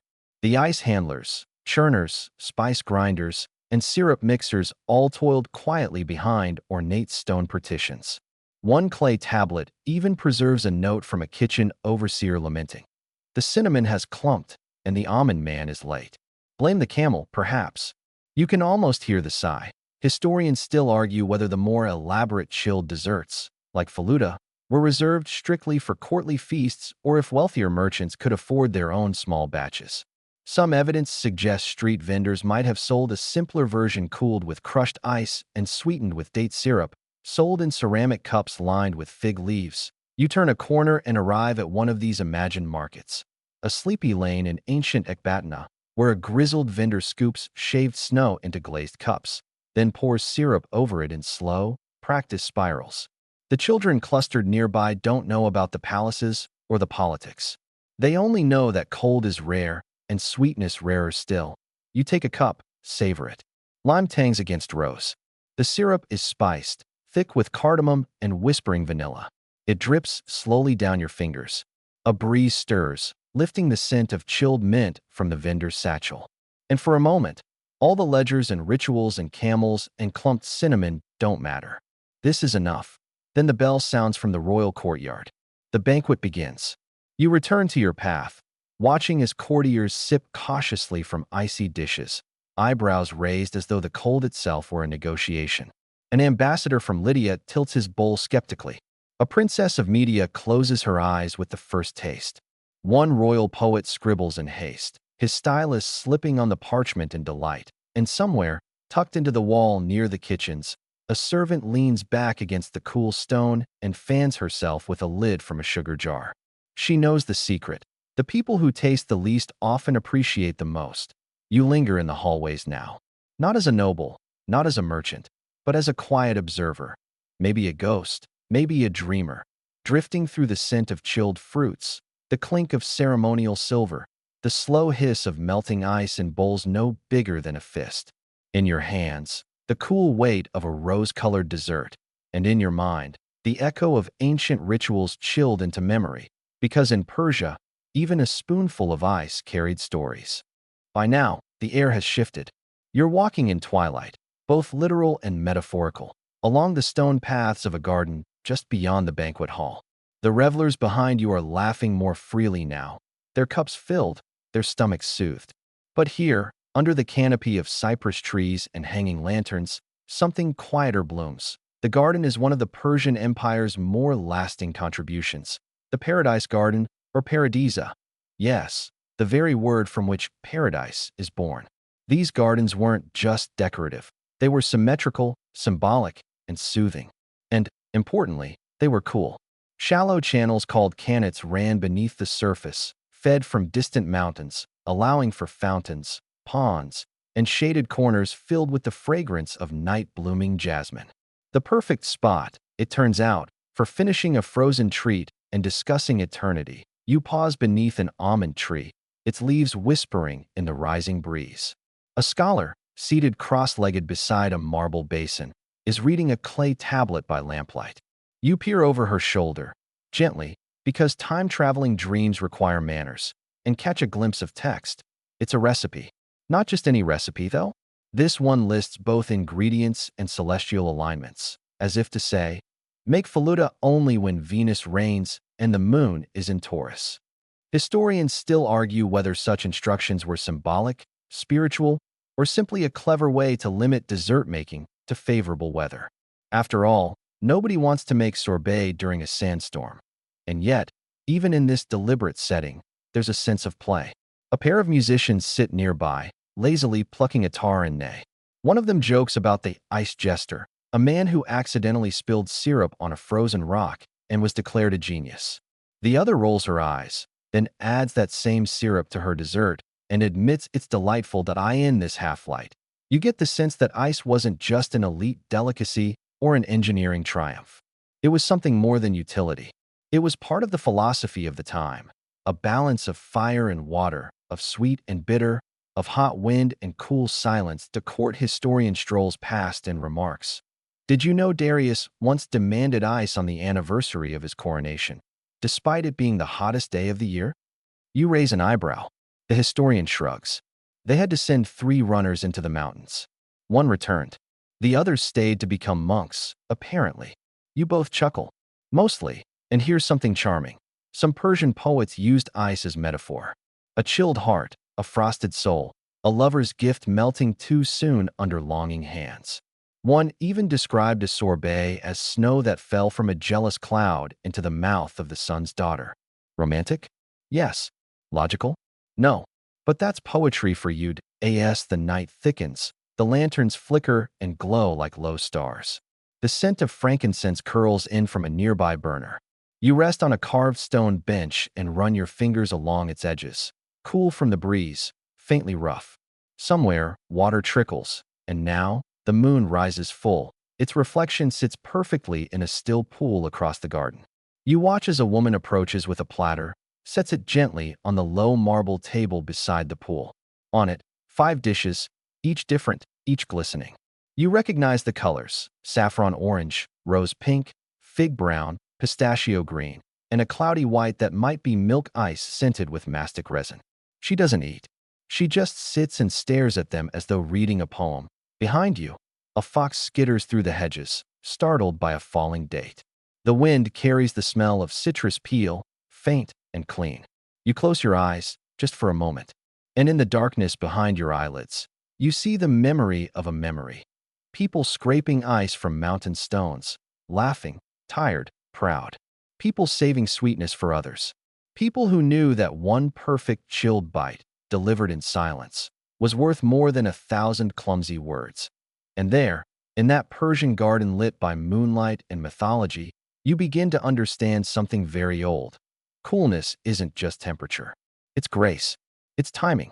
It's patience stored in frost. You stand, slowly, your feet pressing softly into the dust of ancient paths. A servant walks past with an empty tray and smiles.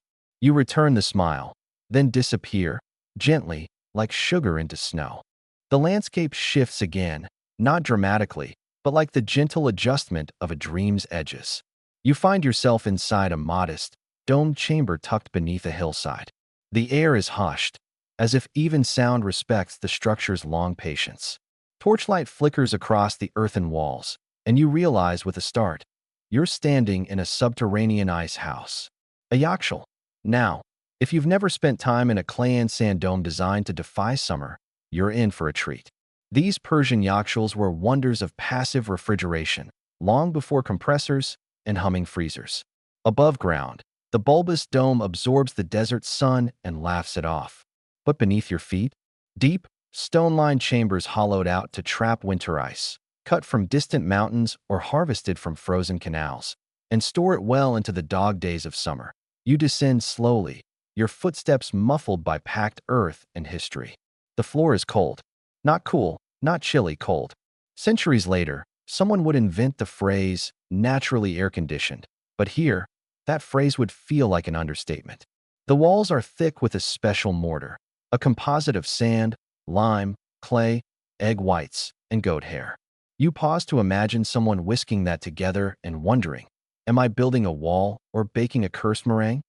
Historians still argue whether the precise shape of the dome, a tapering cone with a vent at the top, was inspired by mathematics, intuition, or a lucky accident involving a collapsing haystack.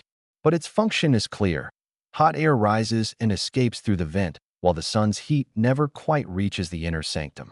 The ice sleeps undisturbed, sometimes wrapped in straw, sometimes just stacked like treasure, and what treasure it was.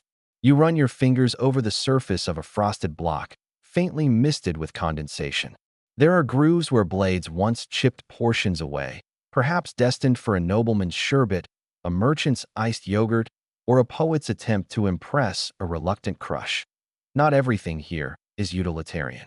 Look to the corner, where someone has carved a tiny crescent moon into the plaster. And next to it, a poem, barely legible. Let fire roar above us. Here we store the winter's hush. You wonder who wrote it. A worker? An overseer? A lovesick apprentice trying to impress the yakhchal manager? That last one feels likely that it's easy to romanticize all this, standing in the silence. But make no mistake, maintaining one of these structures was backbreaking work. Ice had to be cut, carried, stacked, and guarded. Sometimes it melted. Sometimes thieves crept in to steal a block for personal use. One tale tells of a village elder who slipped a single cube into his turban so he could gift it to his granddaughter at her naming ceremony. She ate it too fast and immediately burst into tears. A very short saga. You hear a rustling at the entrance.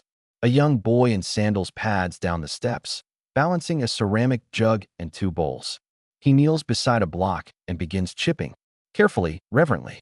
You crouch beside him, watching as he pours chilled rose water over the flakes, then hands you one of the bowls. He doesn't speak, but gestures that you should eat. The sensation is like kissing the idea of a breeze. Cold, fragrant, slightly sweet. It melts too fast to savor, yet lingers somehow in your memory. You glance at the boy, but he's already climbing back up the steps, leaving you in the hush. You lean back against the cool plaster, watching the lamplight flicker against the dome's inner walls. Above you, a faint breeze threads its way through the vent, drawing out warmth like a whisper exiting a dream that in time. The yakhchal's purpose will change. Some will be abandoned, others repurposed as storerooms or chicken coops, or places for teenagers to sneak into and do very not historically sanctioned things. But in this moment, it is exactly what it was designed to be, a pocket of chill nestled in a desert's furnace, a defiance of expectation, a place that holds winter in the palms of summer. And you? You press your hand to the icy wall, close your eyes, and listen to the drip of a distant thaw. Outside, the sun bakes the hills. Inside, the cold is safe, stored, waiting. The air grows warmer as you ascend from the yakhchal, that subterranean miracle of chill, and return to the open, sun-bleached plain. Your feet crunch over gravel and dry grass. The heat hasn't faded. It never really does here. But now you carry a memory of coolness, a gentle defiance tucked somewhere behind your ribs. You follow a winding footpath between low hills, the kind that ripple like the folds of an old blanket. Here, far from bustling cities or noisy caravanserais, stands another relic of ancient refrigeration, a cannet-fed orchard. Imagine this. In the middle of an unforgiving desert, someone, actually many someones, once decided that fruit should not only be eaten, but cooled, chilled even. So they built a system that pulled water from deep beneath the earth and used it not just for irrigation, but for passive cooling of food storage pits scattered among the orchard's shadows. As you step between rows of fig trees, their twisted branches clutching the sky like arthritic fingers, you spot the mouth of a cannet nearby. It looks modest, just a circular hole about the width of a barrel, but you know better. Below is a long, sloping tunnel, hand-dug with terrifying precision, that carries cool, oxygen-rich water across miles of baked terrain. This water, perpetually shaded underground, fed basins built alongside fruiting trees. It also flowed past earthen storage rooms where grapes, pomegranates, and mulberries were kept in ceramic jars, buried up to their shoulders in sand and clay. The constant flow drew heat away, carrying it into the darkness of the tunnel like a river of silence. Scholars still debate whether certain pits were specially shaped to accelerate airflow, but one thing is clear. Someone understood thermodynamics centuries before the phrase existed. You kneel beside one such jar now, half buried and banded with faint green moss. Lifting the lid, you find a bundle of linen, wrapped carefully around a handful of grapes. They're shriveled, of course, centuries tend to have that effect. But the symbolism lingers. This was not just food. It was delight, preserved that a shepherd wanders past, singing to himself, and gestures to a cluster of bees gathering at a fig's split skin. They always know, he mutters, not to you exactly, but into the air, like an offering.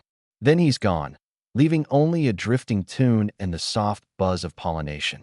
You move deeper into the orchard, and suddenly, beneath a pomegranate tree, you spot something improbable, a shallow depression lined with glazed tiles, some cracked, some surprisingly intact. It's an open-air basin, once used to cool jars of syrup and goat milk. You can imagine children crowding around it on festival days, dipping fingers into clay pots filled with chilled honey yogurt, squealing when it touched their tongues. And beside the basin, a scrap of faded cloth, embroidered with a pattern of stars and curling vines. Was it dropped?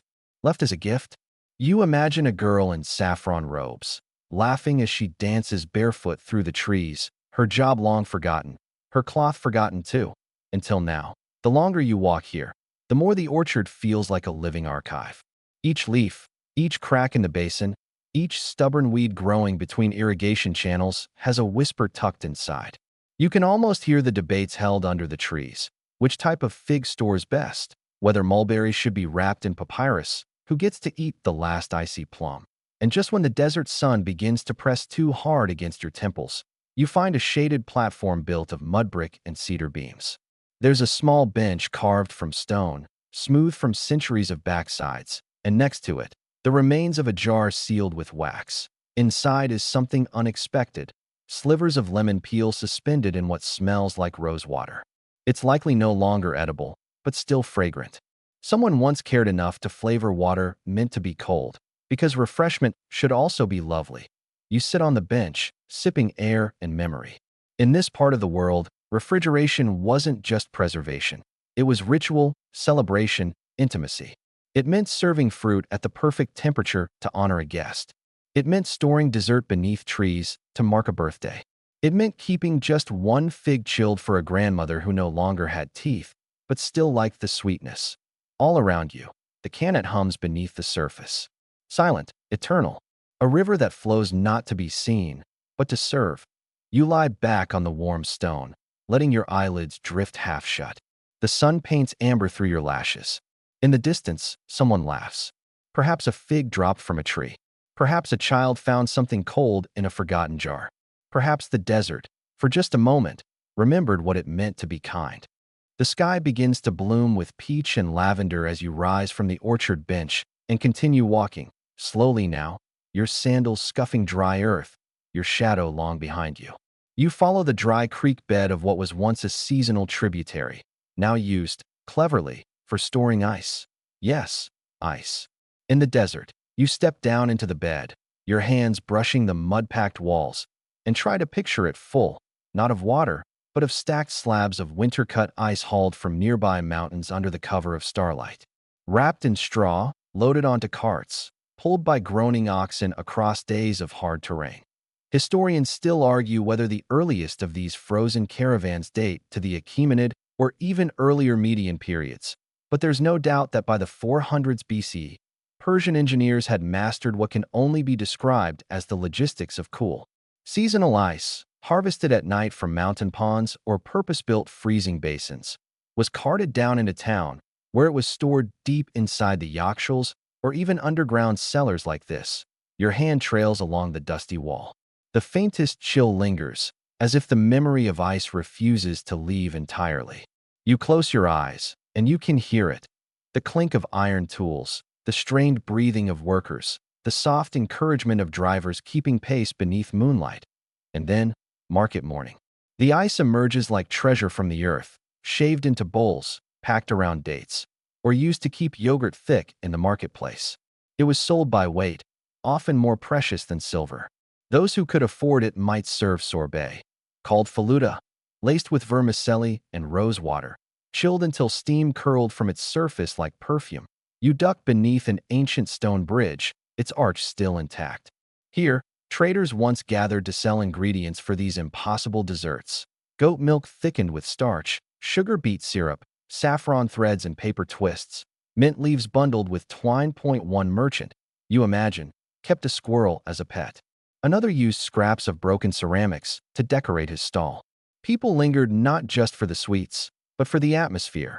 A cool breeze carried down the cannet, a flute playing somewhere nearby, the gentle jostle of neighbors. You pass a series of low storage sheds, their doors leaning crookedly. One is still locked. Another hangs open to reveal rows of ceramic bowls, some painted, some plain. A few hold remnants of dried resin or beeswax, used to seal things meant to be kept cold. You touch one, and it rattles gently, as if resenting the interruption. Further along the creek bed, you come upon a narrow shaft sunk into the ground, half covered by brush and old canvas. You ease it aside and peer down. A shaft of stone and packed clay, leading to a cooling chamber below, used not just for ice, but for preserving other perishable goods, dairy, rose syrup, even meat, for short periods. This was the refrigeration equivalent of a neighborhood fridge, shared by households who contributed to the upkeep and shared in the chilled bounty. You wonder what that meant for community politics, who controlled access, how disputes were settled. Did someone ever hoard the ice? Were there whispered accusations of unauthorized plum storing? Historians still debate whether these communal storage sites operated by trust or careful surveillance.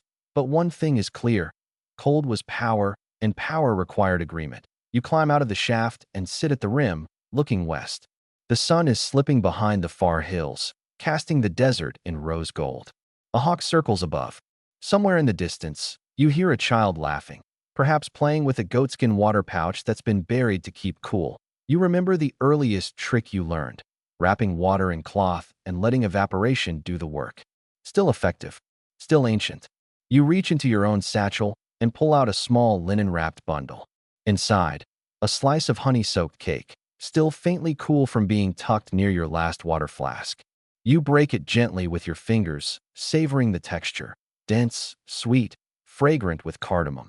Even now, centuries later, in a world of thermostats and fridge lights and humming appliances, there's a reverence in this simplicity.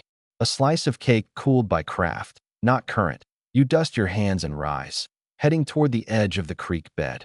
Above you, stars begin to appear. Just a few, shy at first, then more confident as the sun fully retreats. Your breath feels slower, your steps more deliberate. And in that quiet, you realize something strange. The chill of history is a comfort. Not cold, exactly, but cooling, calming.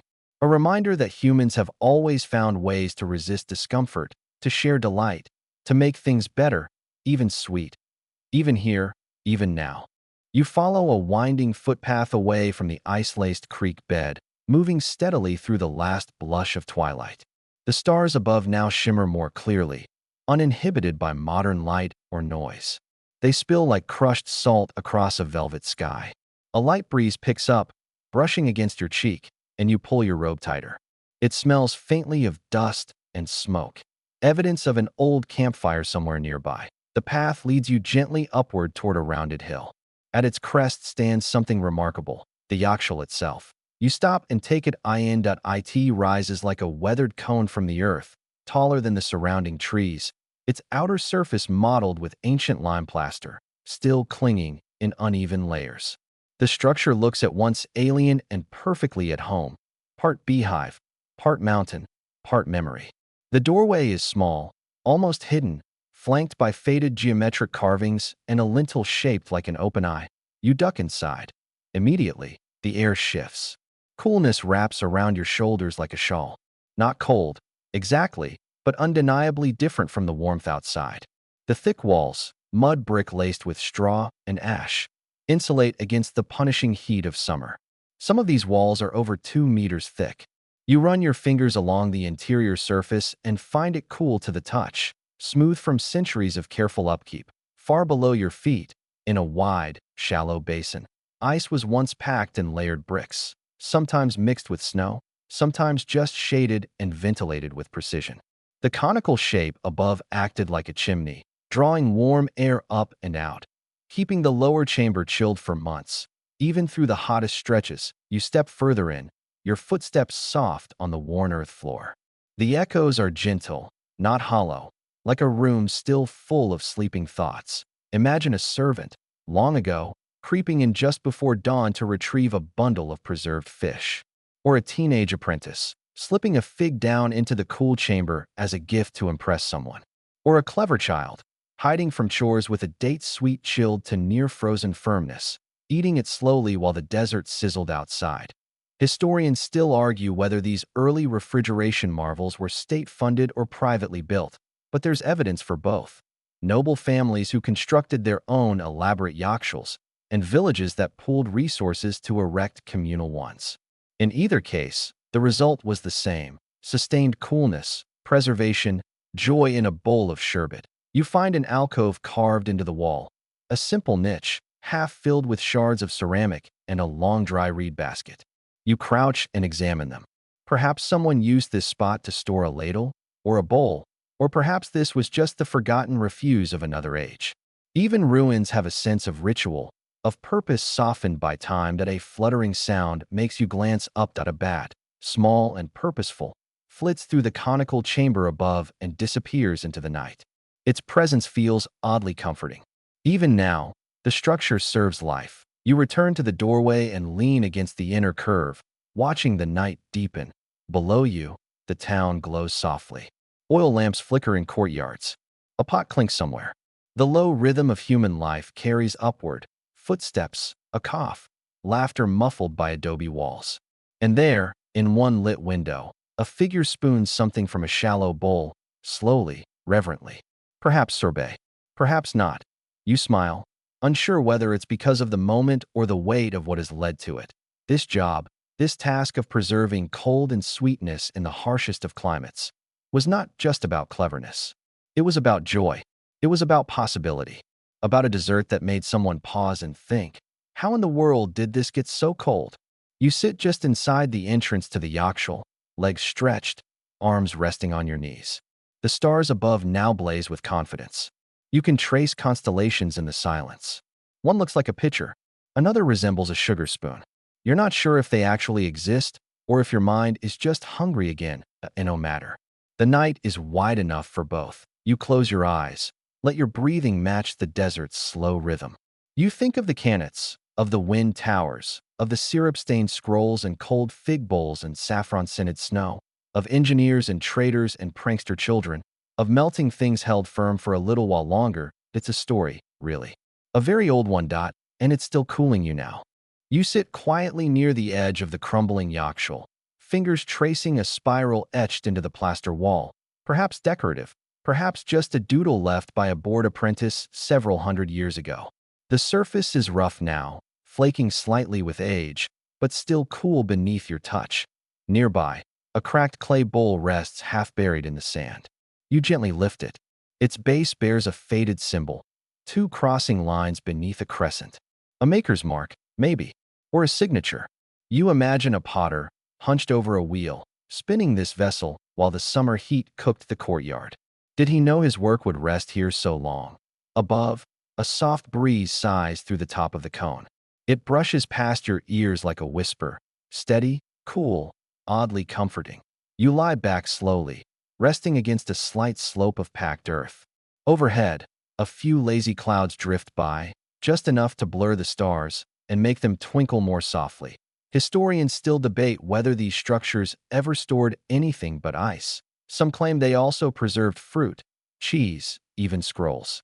A few fringe theories suggest they were used in spiritual rituals too, where priests entered to cool their bodies and minds before sacred rites. Whatever the truth, the effect is the same. You're cooler here, calmer, slower in the best way. You wake. Maybe you never really slept, and the light has changed. Not quite dawn, but close. A pale indigo glow begins to touch the horizon like a damp brush on parchment. You stretch your legs and start walking again, the sand cool underfoot, your path guided by instinct more than direction. As you wander, you pass stone foundations half sunk into the earth. Small markers stand like teeth in the soil, carved with simple geometric shapes, circles, crosses, honeycomb lattices. Were these measurements? Prayer symbols? Cooling maps? A broken amphora lies nearby, shards scattered in a semicircle. Inside, a waxy residue still clings to the bottom, some sort of syrup, now fossilized. Cherry? Grape? Rosewater. You imagine someone, long ago, taking a single bite of a frozen treat and feeling delight crack across their tongue like thunder. Maybe they danced. Maybe they cursed how fast it melted. The desert is quiet again. Even the birds are holding their breath. You find a dry canal bed, once a canet. Pebbles crunch underfoot as you walk its path, imagining cool water once slipping silently past your ankles. You hum a little tune, something that sounds old, maybe ancient, or maybe just sleepy, and then you notice it, a small patch of green. A fig tree, stubbornly alive, its leaves curled slightly, but still bold, still reaching. Beneath it, in the dust, a half-melted clay sign reads, "Built by Artishir, year 314. Historians still argue if that means the Sassanid calendar or the Seleucid one. Either way, it's old and impressive. You lean against the trunk. You close your eyes. You smile. You don't remember falling asleep, but now you're dreaming. In your dream, the desert is made of sherbet. Not in a silly cartoon way, but like the ground gives slightly beneath your step, soft and granulated, tinged with the colors of rose and saffron. Mountains in the distance are scoops of snow-dusted plum. The rivers flow with chilled mulberry syrup, and clouds drift like puffs of powdered sugar. You pass people in flowing robes made of linen and ice mesh, carrying trays of glistening treats through open-air markets that shimmer with refracted heat. But it's not hot here. Not at all. The buildings all hum with natural coolness. The streets are paved with translucent tiles that glow faintly from within. A small child offers you something on a stick, a translucent shard that tastes like frozen jasmine and memory. You accept it, of course. Further ahead, a towering structure looms. Not a yakhchal this time, but something grander. Part temple, part observatory, part freezer. Its walls are lined with pulleys and polished mirrors that catch the wind and funnel it downward. Every step you take echoes with a hollow chill. Inside, monks in velvet slippers gently stir vats of icy concoctions, humming recipes passed down from dream to dream. You think you see Xerxes himself, laughing with a spoon in his hand, nodding at Napoleon across the table. Historians would call this scene pure fantasy. But you? You just enjoy the sorbet. You lie down beside a fountain that trickles liquid starlight, your head resting on a velvet cushion stuffed with snowmelt. The flavors of your dream linger, and slowly, quietly, sleep returns. Not because you are tired, but because this is exactly where the day should end.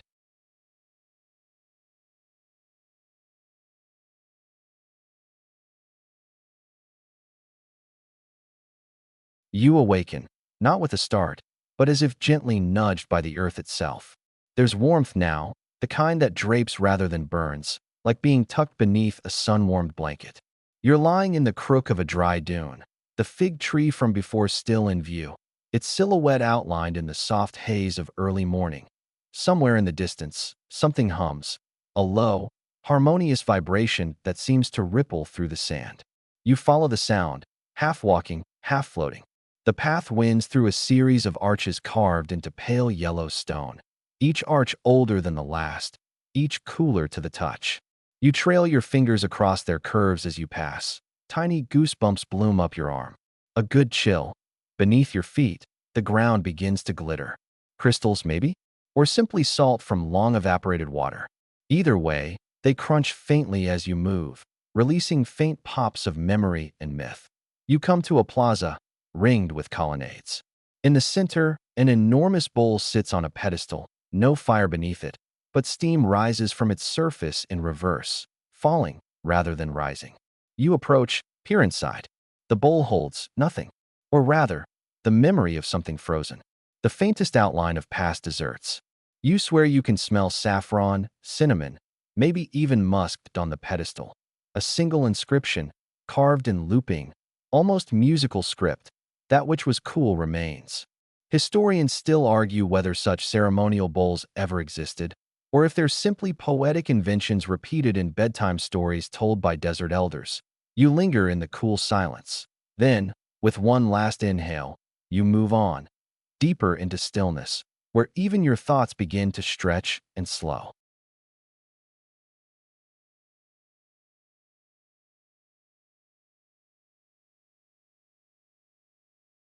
You cross into a place where the air itself feels ancient, older than maps, older than dates, older even than language. It smells faintly of crushed basil and warm rock, with an undercurrent of something metallic and sweet, like silver kissed by honey. Ahead, you find a tunnel carved not by tools, but by time. Its shape is too smooth to be accidental, but too imperfect to be modern. You stoop slightly to enter. Inside, everything muffles. Your breath, your heartbeat, the tiny creaks of your bones. You're wrapped in quiet. The walls glisten, not with moisture, but with cold. Pure, solid cold. You touch one gently. It bites back, sharper than expected, but the sting makes you smile. The tunnel's end. You emerge into a circular room, carved with concentric rings, each marked with an animal. A falcon, a fish, a lion, a snow leopard, a gazelle. They glow faintly, as if remembering the heat they once repelled. In the center, a well. Unlike the others, this one isn't dry. A silver-blue liquid rests motionless inside. Not water, not ice, not quite real. You dip your hand and it's cold, of course. But not a biting cold. A memory of cold. The suggestion of cold, like the phantom chill on your tongue after sucking a mint long after it's gone. This is the place, you realize. The final chamber. The deepest whisper of all the ice houses, the quietest echo of all the treats once savored and shared. And then you hear it. Laughter. Childlike, ancient, layered. The joy of first frost, of long-awaited relief, of an empire's soft sigh on a summer's day. You close your eyes, the desert breathes in, and you breathe with it.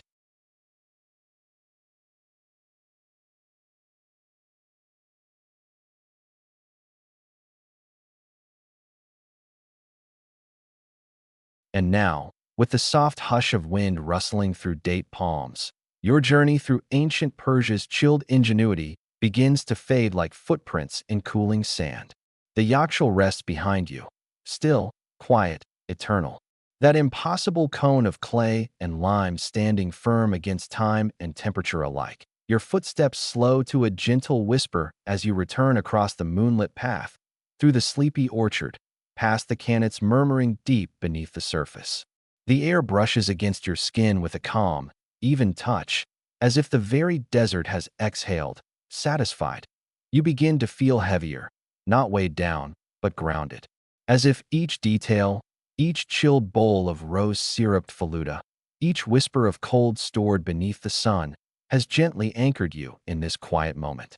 The story lingers, just long enough to settle over your shoulders like a warm blanket drawn straight from memory. The stars above shimmer faintly through your eyelids. They're not in a rush. Neither are you. I in the distance. A flute carries a slow, lone note over the rooftops. A child laughs once, then falls quiet. Somewhere, a door creaks closed, the day finally surrendering.